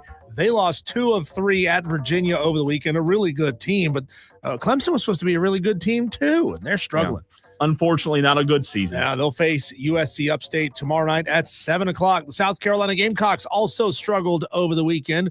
They're 19-22 overall, 5-13 in SEC play, swept by Mississippi State over the weekend. They were outscored 18-6 in those 3 games. Maybe they'll get a dub, though, tomorrow at 6:30 when they host Presbyterian. We'll see. Got to win the midweeks. Got to win those. Keep you afloat. USC Upstate, 19-22 on the season, 8-10 in Big South play. They got swept by Winthrop over the weekend. Just tough. Tough for the in-state baseball. Yeah. 40 wins for Landon Powell again in North Greenville. They swept. Is it Chowan or Chowan? Chowan. They swept Chowan and are now 26-4 in conference play. Big season for them. North Greenville going to finish their regular season at Emmanuel University. The first place Braves are still the only team in Major League Baseball that have yet to lose a series. Ooh. They swept the Phillies over the weekend, 15-7 on the season. They got a 5-game lead over the Marlins in the NL East. How about that? They will begin a 4-game series tonight at Washington, who are looking good offensively as well. Game 1 tonight, 6:45 with Bryce Elder on the mound. Cole, is this onsides or offsides? This is funny. I saw a graphic on Saturday. App State played against James Madison in baseball. They beat them like 19-10. But when they posted the score graphic, it just said JMU 10, App State more than 10, like a greater than 10. Is that weak sauce or is it clever? A little bit weak. A little bit. Yeah, a little bit. So I've never seen that before, though. Yeah, I mean, they didn't want everybody to know that they got doubled. They scored 10 runs and almost got doubled up on. That's kind of funny, though, isn't it? The Charlotte Hornets flew right into a fly swatter over the weekend, Cole.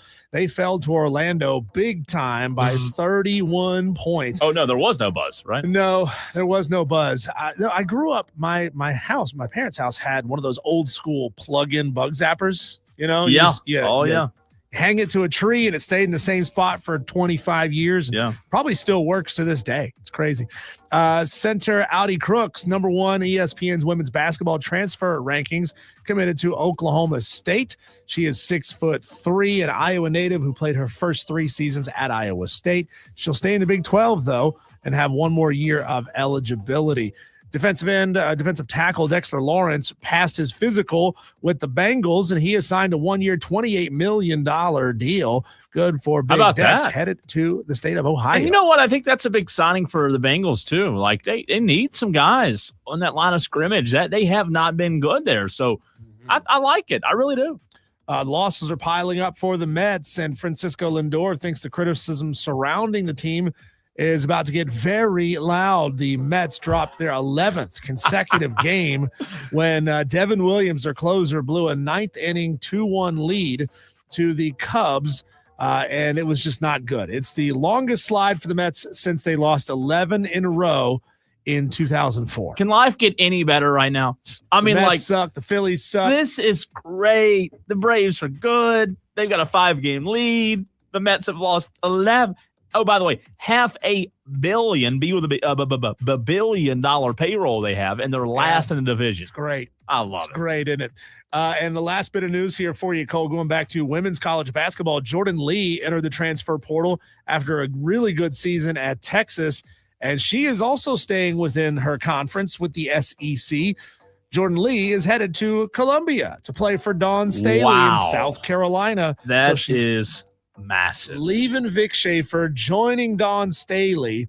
She featured a video montage on social media with the tag "Feeling Cocky." Oh my God. Let me tell you something. That's big. Huge. You have her, Tessa Johnson, Chloe Kitts coming back. I mean, oh my gosh. Oh my God. I think they'll be number 1 preseason. I really do. Love it. Those are your daily wires. Buzz, it's the buzz, and it's also 5 o'clock almost, which means it is almost Overreaction Monday on a almost Monday. Tolos, it's almost time for you to call in 844-326-3663. Overreaction almost Monday next.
Upstate.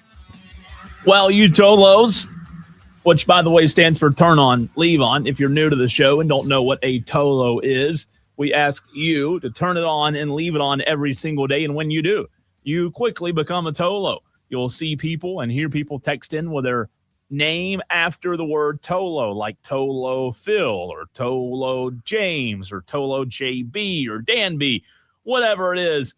Tolos, it is time for Overreaction Monday. Phone lines are open, 844-326-3663. It is your chance to get in on the conversation. Diesel, I'm going to start by bringing up something I brought up on Overreaction Monday a couple of weeks ago. Okay. You remember when I said I thought this NASCAR stuff with Tyler Reddick winning all these races. We won the first 4 races or something. I said it was rigged, right? Because of Michael Jordan's lawsuit. So they're making sure that Michael's teams get in. Well, yesterday, I mean, if you're not telling me this isn't rigged enough already, yesterday, toward the end of the race, and I'm flipping back and forth between the golf and the race, Tyler Reddick has the lead. Tyler Reddick very loudly on the radio, which you could hear at the time because they had they were tapped into his radio, yells that he's out of gas. He's out of fuel.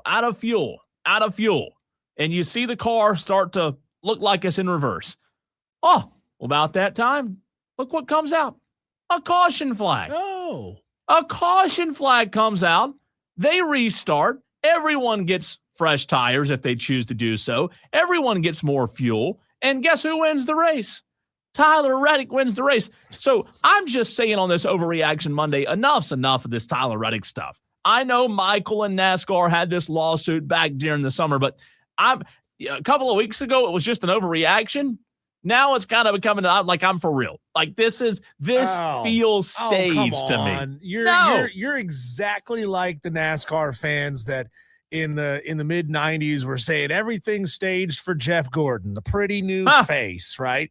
Which is funny because I guess at the time Jeff Gordon was a normal looking dude, but pretty boys, what Dale called him. Yeah, but then he had like kind of a mullet mustache thing going on, which to me didn't really fit the pretty boy look, but that's what they used to say. I'm telling you, man, it is wild. Is your attention span that short? You're like the person who gets mad that somebody wins back-to-back titles and say, we got to do something to get him out. It's just like, well, you're telling me as soon as he runs out of fuel, the caution flag flies? Like, what are we doing here? I love Michael Jordan, and I think Michael Jordan is absolutely great for the sport of NASCAR. Like, I mean great for the sport of NASCAR. But this is ridiculous. Something's got to be done. Here's how it sounded yesterday, by the way, when Reddick won. We'll have this audio later in an audio blitz, but here's what it sounded like yesterday in Kansas. Oh, Hamlin gets a great restart, but he's got no pusher. Almost too good. Watch Larson. Here he comes. Larson looking low and gets there. He and Reddick will battle. Block that 20 on the outside. Missed the block. Reddick. Bell with the head of steam on the outside, gets hit by Reddick, bounces off the wall, holds on but denies Hamlin. Clear track for the 5. Kyle Larson coming around. Still green, coming to the white flag. Now, if the leader takes the white under green, the next flag ends the race. Yeah, one car spins at the entrance of pit road, down on the apron. White flag's out. Leaders head into turn 1. Reddick with a huge run to the bottom of the racetrack. Track is clear.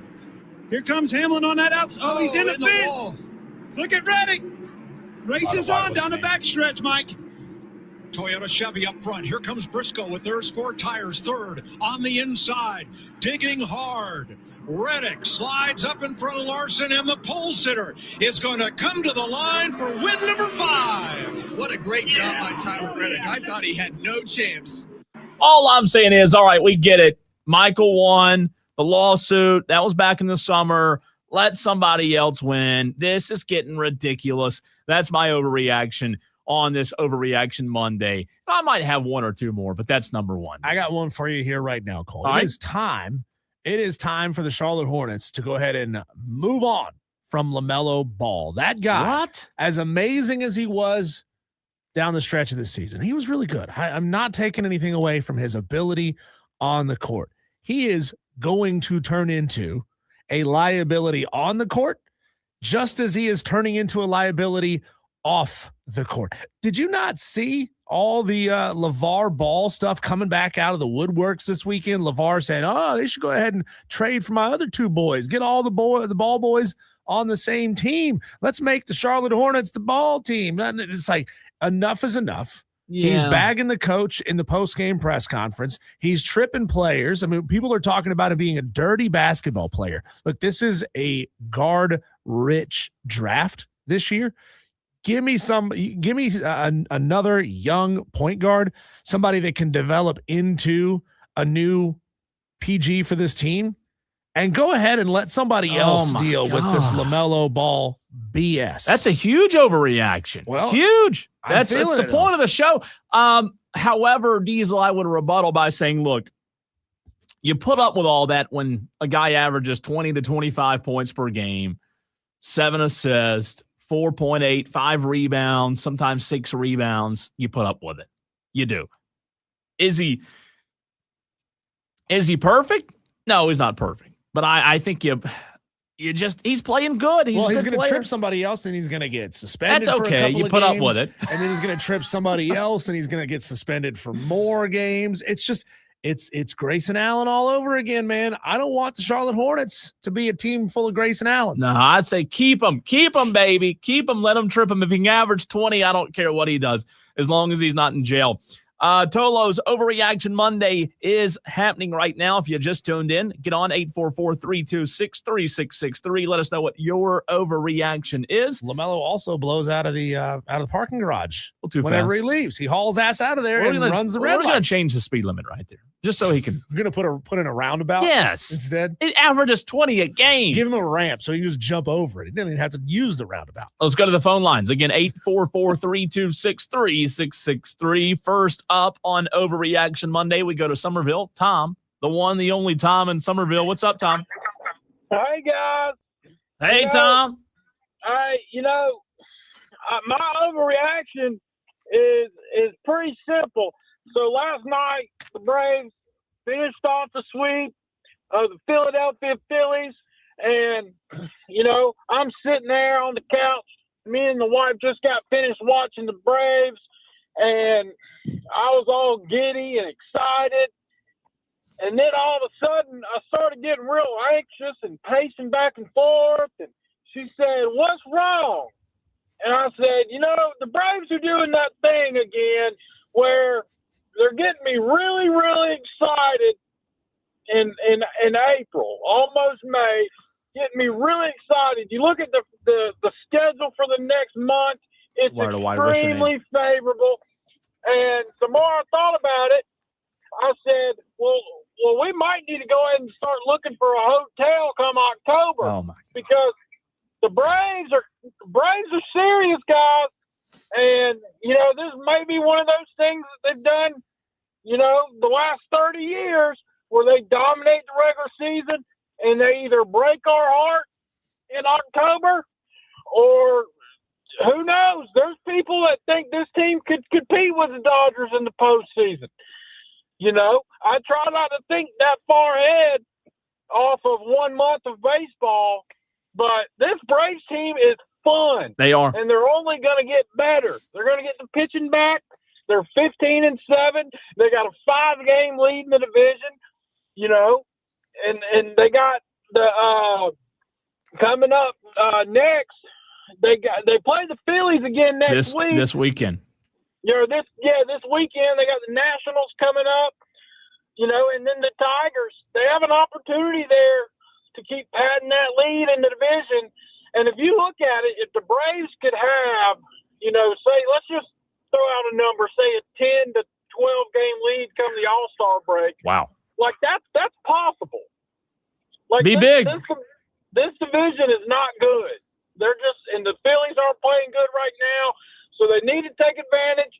Because my overreaction is that the Braves will be the number 1 seed in the National League, guys. Wow. The Dodgers. What is that projecting? About 130 games out in advance? something like that. Yeah, That's a big number. Problem is, Tom, they're not going to be the number one because of the Dodgers. The Dodgers are tied with the Braves at 15 wins. The Dodgers, like I said earlier in the show, have the best lineup, pitching rotation on paper, but unless they just fall apart, nobody's stopping the Dodgers. Yeah, but if you would have told us 2 months ago that the Braves would be the 2 seed in the National League, yeah, we're all taking that. Oh, right? yeah. If you had said, hey, you're the only team that hadn't lost a series in Major League Baseball on April the 20th, you kidding me? That's right. Well, one more thing I want to say real quick. The Gamecocks won the national championship this weekend. Clemson did not win a national championship. So, once again, Gamecocks. Tell me what sport? Tell me 3 things about equestrian that you know, Tom. Well, I know this about equestrian.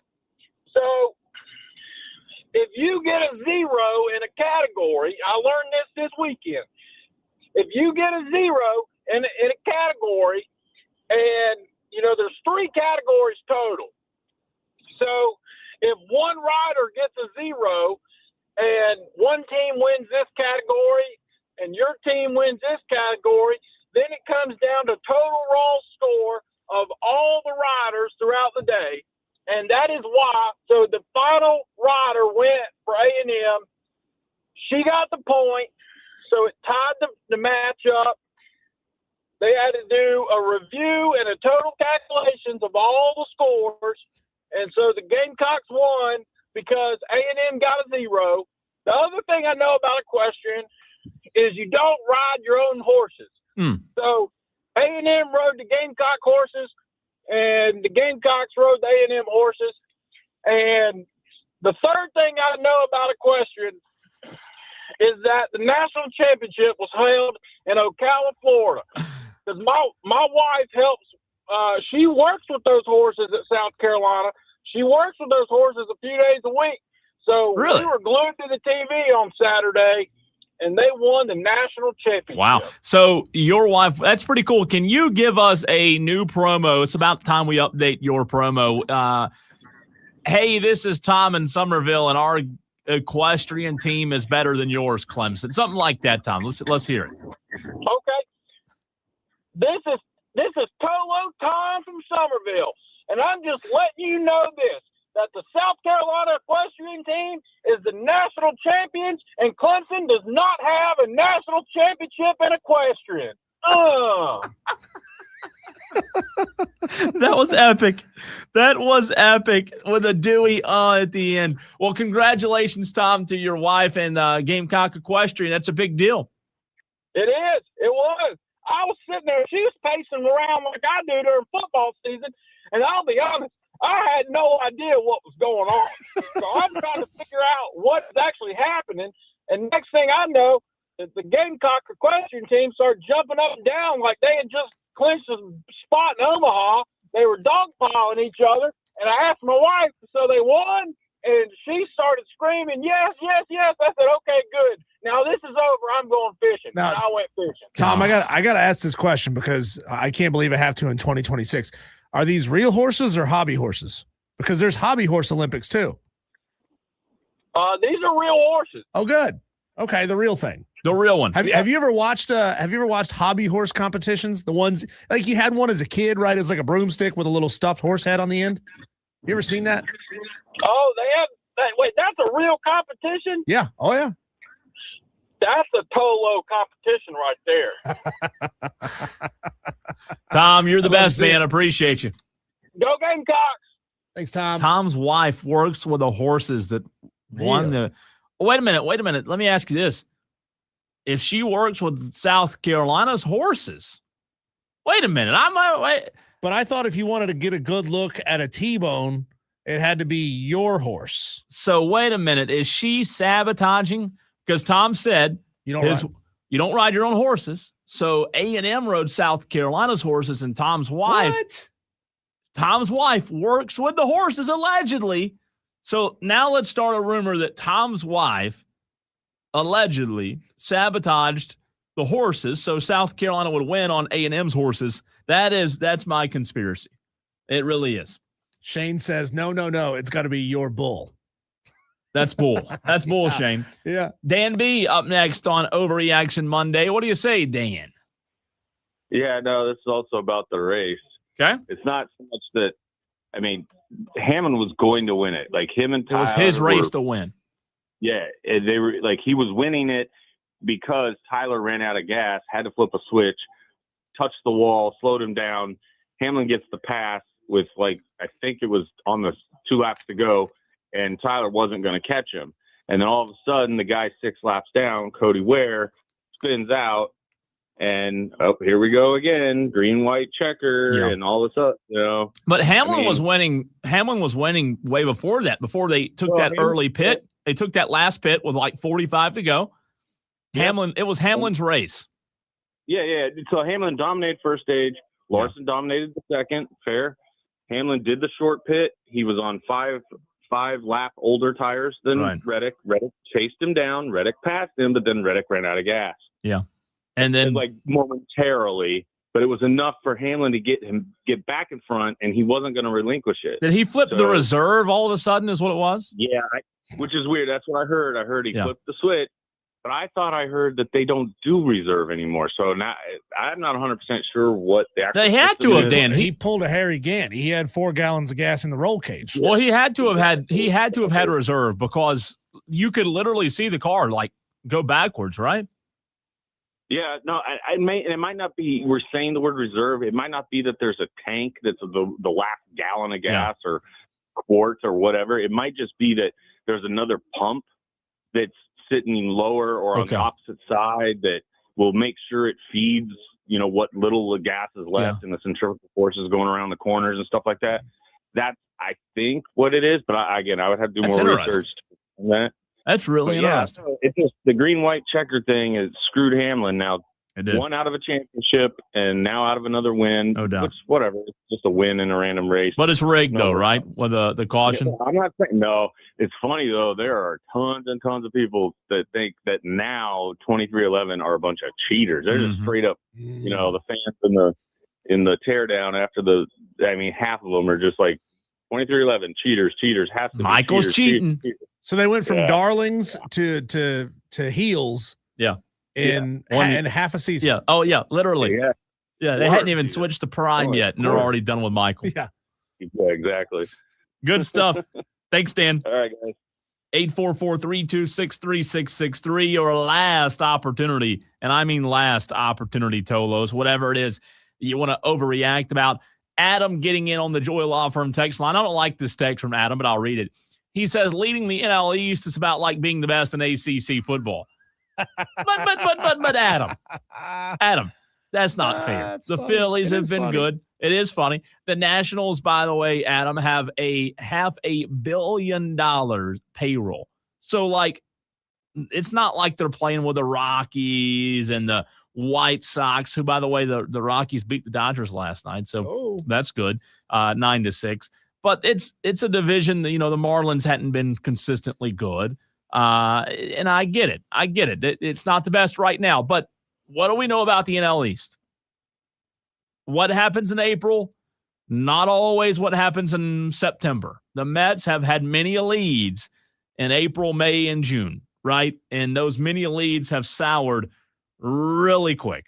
But to Tom's point, you're leading the NL East by 4 or 5 games, whatever it is, Diesel.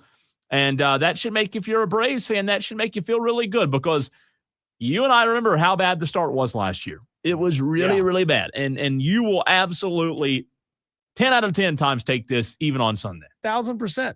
1,000%. Shout out to our local Hub City Spartan Burgers who got the series win over Wilmington of Delaware over the weekend. By the way, they took games 1, 2, and 3, lost game 4 and 5, and then won game 6 last night in exciting fashion. A 10-9 baseball game at Wilmington. The Burgers get the dub. They got 1 day off, Cole, and then it's back at it. It's kind of weird. Like, I was downtown with some friends on Saturday, and when we're so accustomed to there being a buzz with the Burgers when they're not in town, it's like a letdown. It's like, they're not in town. The Spartanburg has quickly loved and embraced the Burgers being in town. So 6-game series starts tomorrow night. Tomorrow morning, actually. Holy moly. At home? 11:05 a.m. first pitch tomorrow against Winston-Salem. And Here? then they got Here. Good. Here Good. in Spartanburg. There we go. 11:05. I know, it's weird. And then they start a series next week on the road in Greenville, playing the Drive. Yuck. Which I went to a Drive game on Saturday. It was great. Oh. Yeah. Oh, But Drive. Spartan Fifth Third Park's way better. Fifth Third Park way better. They're like, Way "Do you want better. one of these pennants?" I said, "Hell no, I don't want one of those pennants. I want a green one, baby. Give me Spartan burgers." When we come back, Cole, it is 4:20, and you kept talking about it right out of the gate early in the show, so you clearly have it on the brain. Let's talk about some wild and crazy stats circling around the number 420. And Tolos, who are your favorite ball players? Any sport, doesn't matter. Goated athletes who are named Green, Bush, use the word smoke in their name, something like that. That's next.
texter says, happy holidays, man. It's 420. You know what that means. Cole knows what that means. You were making a lot of allusions to it. I don't know about at the a beginning of the lot. show. I made one. 3. You made like 3. No. 3. 1. Yeah. Well, it's 420. 420. It's weed marijuana day. Somebody's gonna be like, my 12-year-old kid is in the car. They don't need to know about this. Well, turn the radio down for the next couple minutes. I don't know, Cole.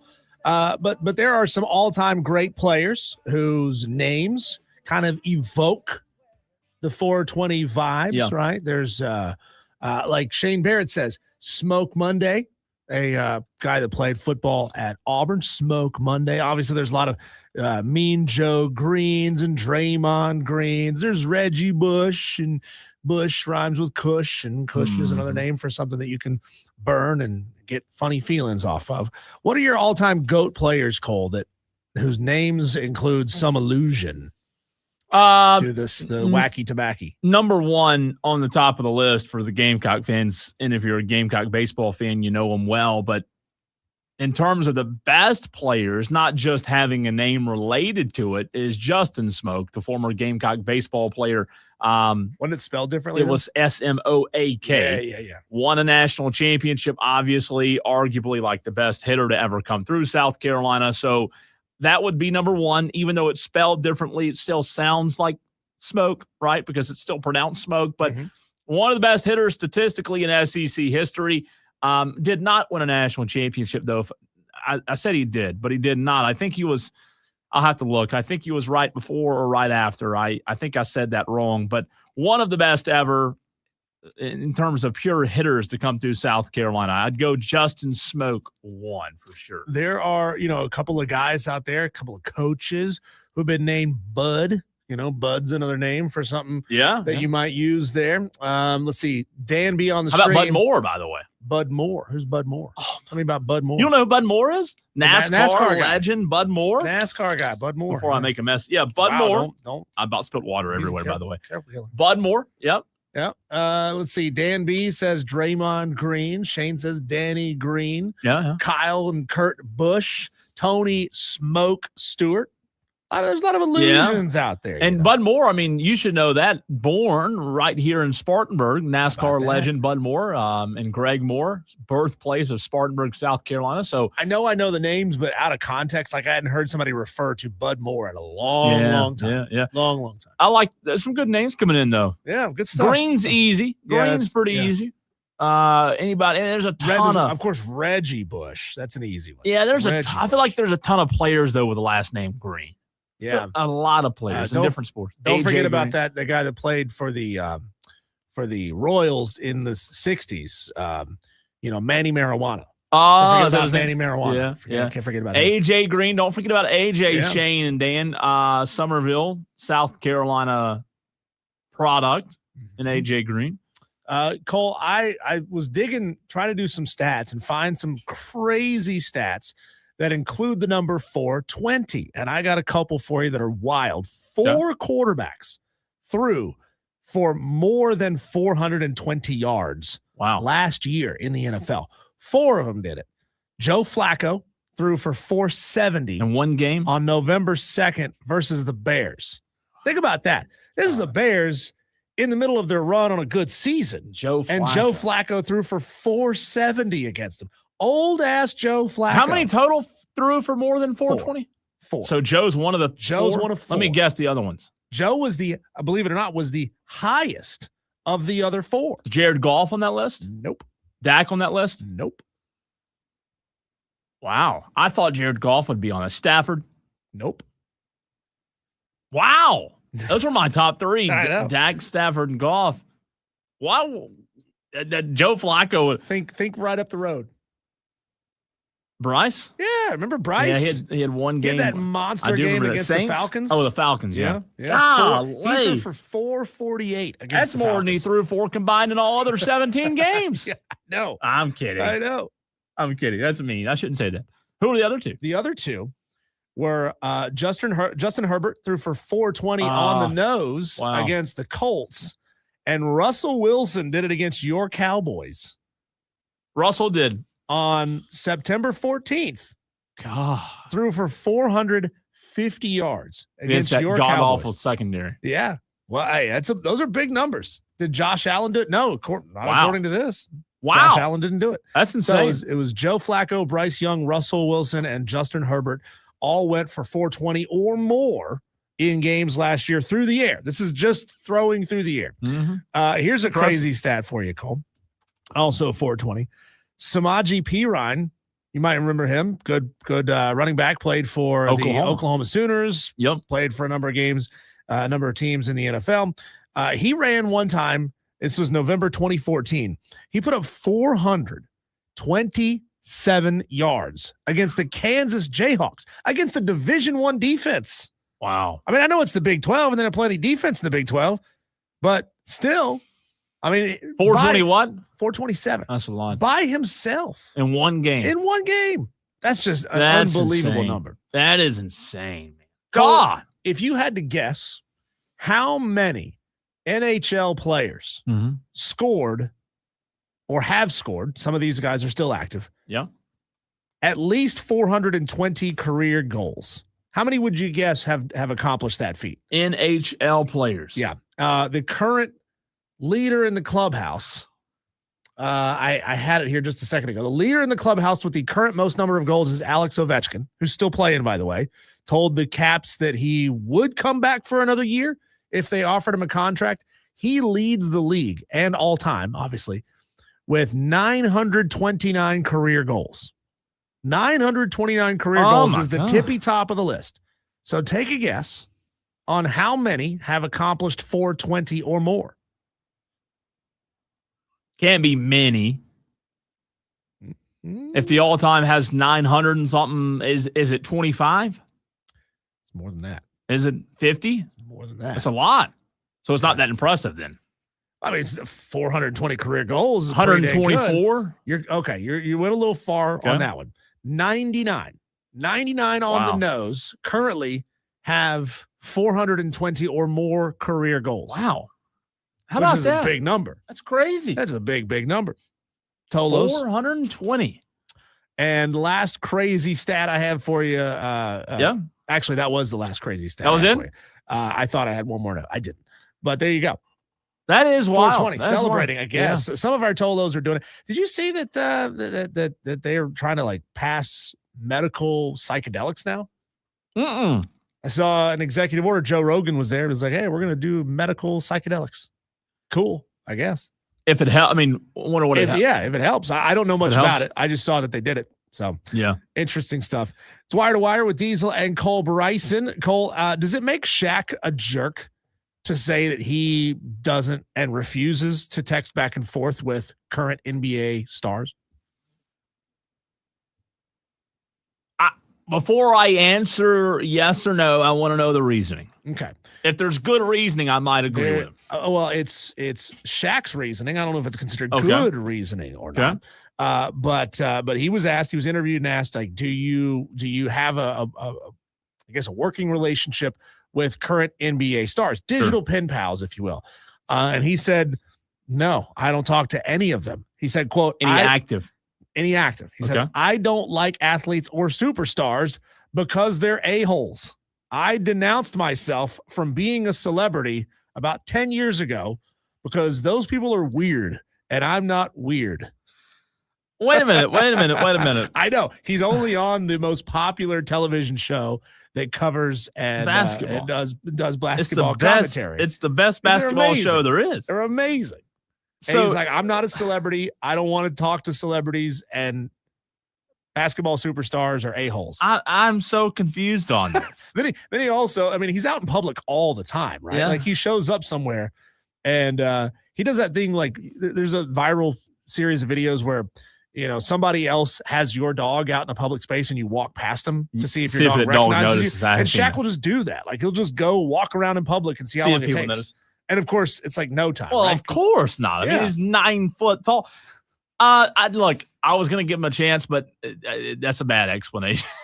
It's a bad explanation as to why. He also goes to like Walmart's and buys out their entire Christmas layaway catalog.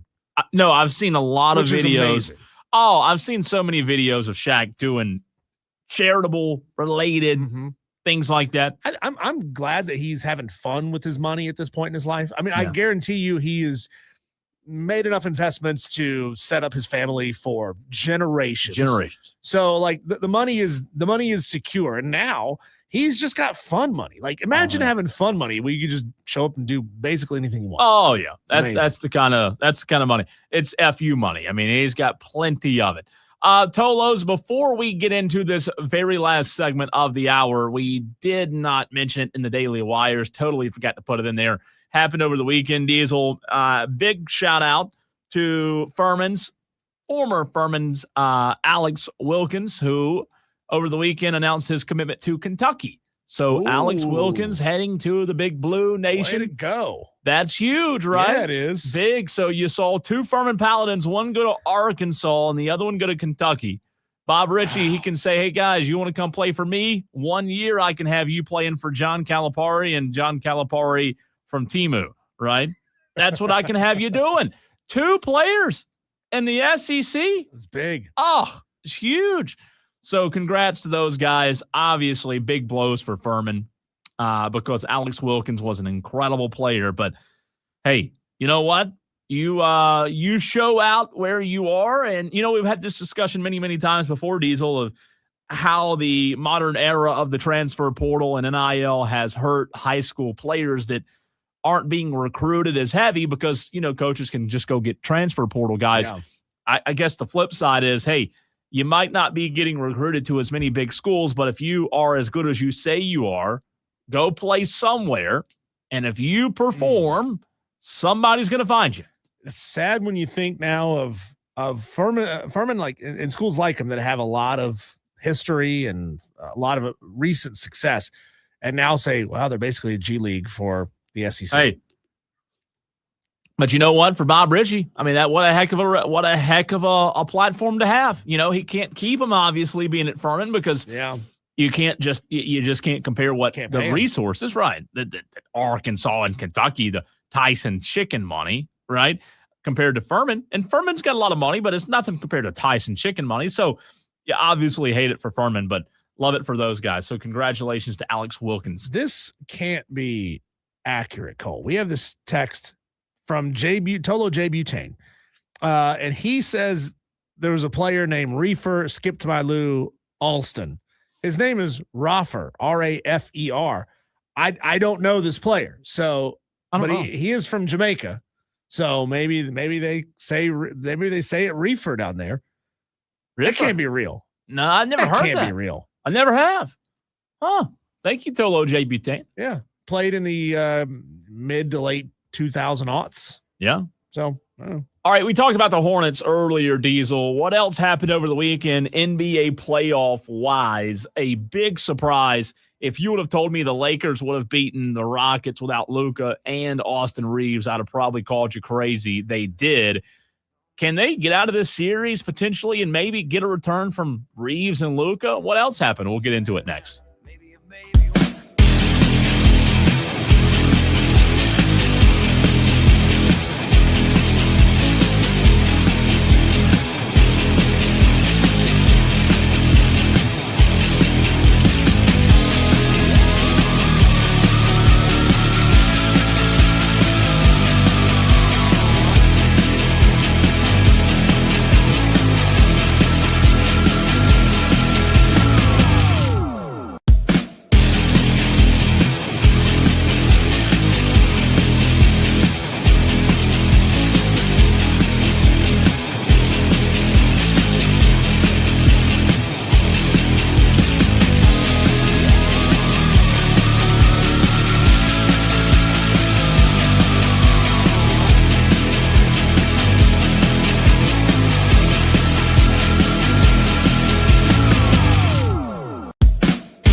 Well, I would not have guessed a Austin Reeves and Luka Doncic-less Lakers team would have somehow, some way found the way to take down the Rockets. Now, Kevin Durant being out for the Rockets, obviously that matters as well. Diesel, we talked about the Charlotte Hornets earlier in the show and their big letdown on Friday night, but the NBA playoffs in full swing from over the weekend.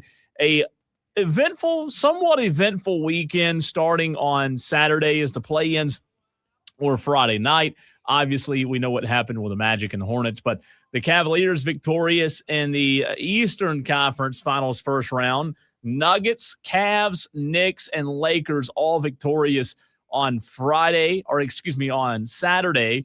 Celtics, Thunder, Magic, Spurs all victorious on Sunday, and we'll get to the Lakers and what happened, but how surprised were you to see that final score, 112-101? The Magic, who just beat the Hornets, who we just talked about, had no business beating the Hornets, going into that 60-win Detroit game. Detroit won 60 games this year, and we said the Hornets have no shot to take down the Magic beat them in the first game. I mean, a 35-point outburst in the first quarter of that game put them on a trajectory to just kind of keep this one at arm's length. I mean, you wouldn't expect it. They had a really down second quarter. If they had a better second quarter, which they scored 20, they would have walked away from the Pistons. Like, what are they missing? Is there something going on in the locker room? Are they competing to try to keep their coach now? Because that was the conversation last week, was their coach was about to get fired. Right. And then all of a sudden they go into Detroit. Wendell Carter, once again, 17+ points. I mean, that guy was fantastic. That surprised the heck out of me there. I don't think they win the series. I still think Detroit wins. Detroit's a very good team. But the fact that they beat the Pistons in the first game, oh my gosh, I was shocked. I was also shocked that the Lakers took down the Rockets 107-98. Now, without KD, that Houston offense is, I don't want to say meh, but they're not the same offense, obviously, right? Without KD, they're just not as explosive. They're not as dynamic. But the Lakers didn't have Austin Reeves and Luka Doncic, and I would have thought that it might be a 4-game sweep, maybe a 5-game series with the Rockets taking down the Lakers without those two guys. But you talk about a team performance. Luke Kennard. Do we remember Luke Kennard from the Duke days? A long time. I'm telling you, Luke Kennard, old Duke Blue Devil. He was teammates with Jason Tatum when Jason was a freshman at Duke. Luke Kennard went for 27 points on Saturday in the Lakers 107-98 win over Houston. You could have told me that guy was a coach now, and I'd have believed you. I'm telling you, went for 27, Diesel. So Luke Kennard saying, hey, guys, I know Austin Reeves is out. I know Luka Doncic is out, but guess what? I can still shoot the three. I can still play a little bit. I'll go for 27. Marcus Smart, the former Celtic, went for 15. Ayton went for 19. Rui went for 14. And LeBron went for 19. I will say this, Diesel, I don't think there is anything as impressive as what LeBron did when he was down 3-1 to the Warriors and they came back and won the NBA championship. But as we run the break, I'll admit to you, if LeBron and the Lakers can somehow find a way to win this series without Luka and without Austin Reeves, I put this top 3 in LeBron's greatest moments to be able to get out of the first round without Austin Reeves and Luka Doncic. Those two guys are just first round, though. It's the first round, but those two guys are immeasurable in what they do. And I'm telling you, I think they'll be underdogs in every game they play this series. I really do. They were underdogs in the first one. The next game is tomorrow night. Let me see what the spread is. I bet it's 3. Houston's favored by 4.5. So they're going to hover around 4 to 5. I don't know if KD is going to come back, but if the Lakers can somehow weather the storm and get to a point where they can get Luka and AR back, it's a good basketball team. We saw how good they were down the stretch when they had those two guys, but getting out of the first round will be interesting. But no bigger surprise than the Magic taking down the Detroit Pistons in the first game on Saturday. Playoffs continuing tonight. Diesel, Raptors, Cavs at 7. Hawks, Knicks at 8 and 10:30 tonight. The T-Wolves and the Nuggets going at it. 3 games tonight in the NBA. On the other side of the break, let's hear from, well, the men themselves, the women themselves. We got an audio blitz coming your way next right here on Wire to Wire with Diesel and Cole Bryson.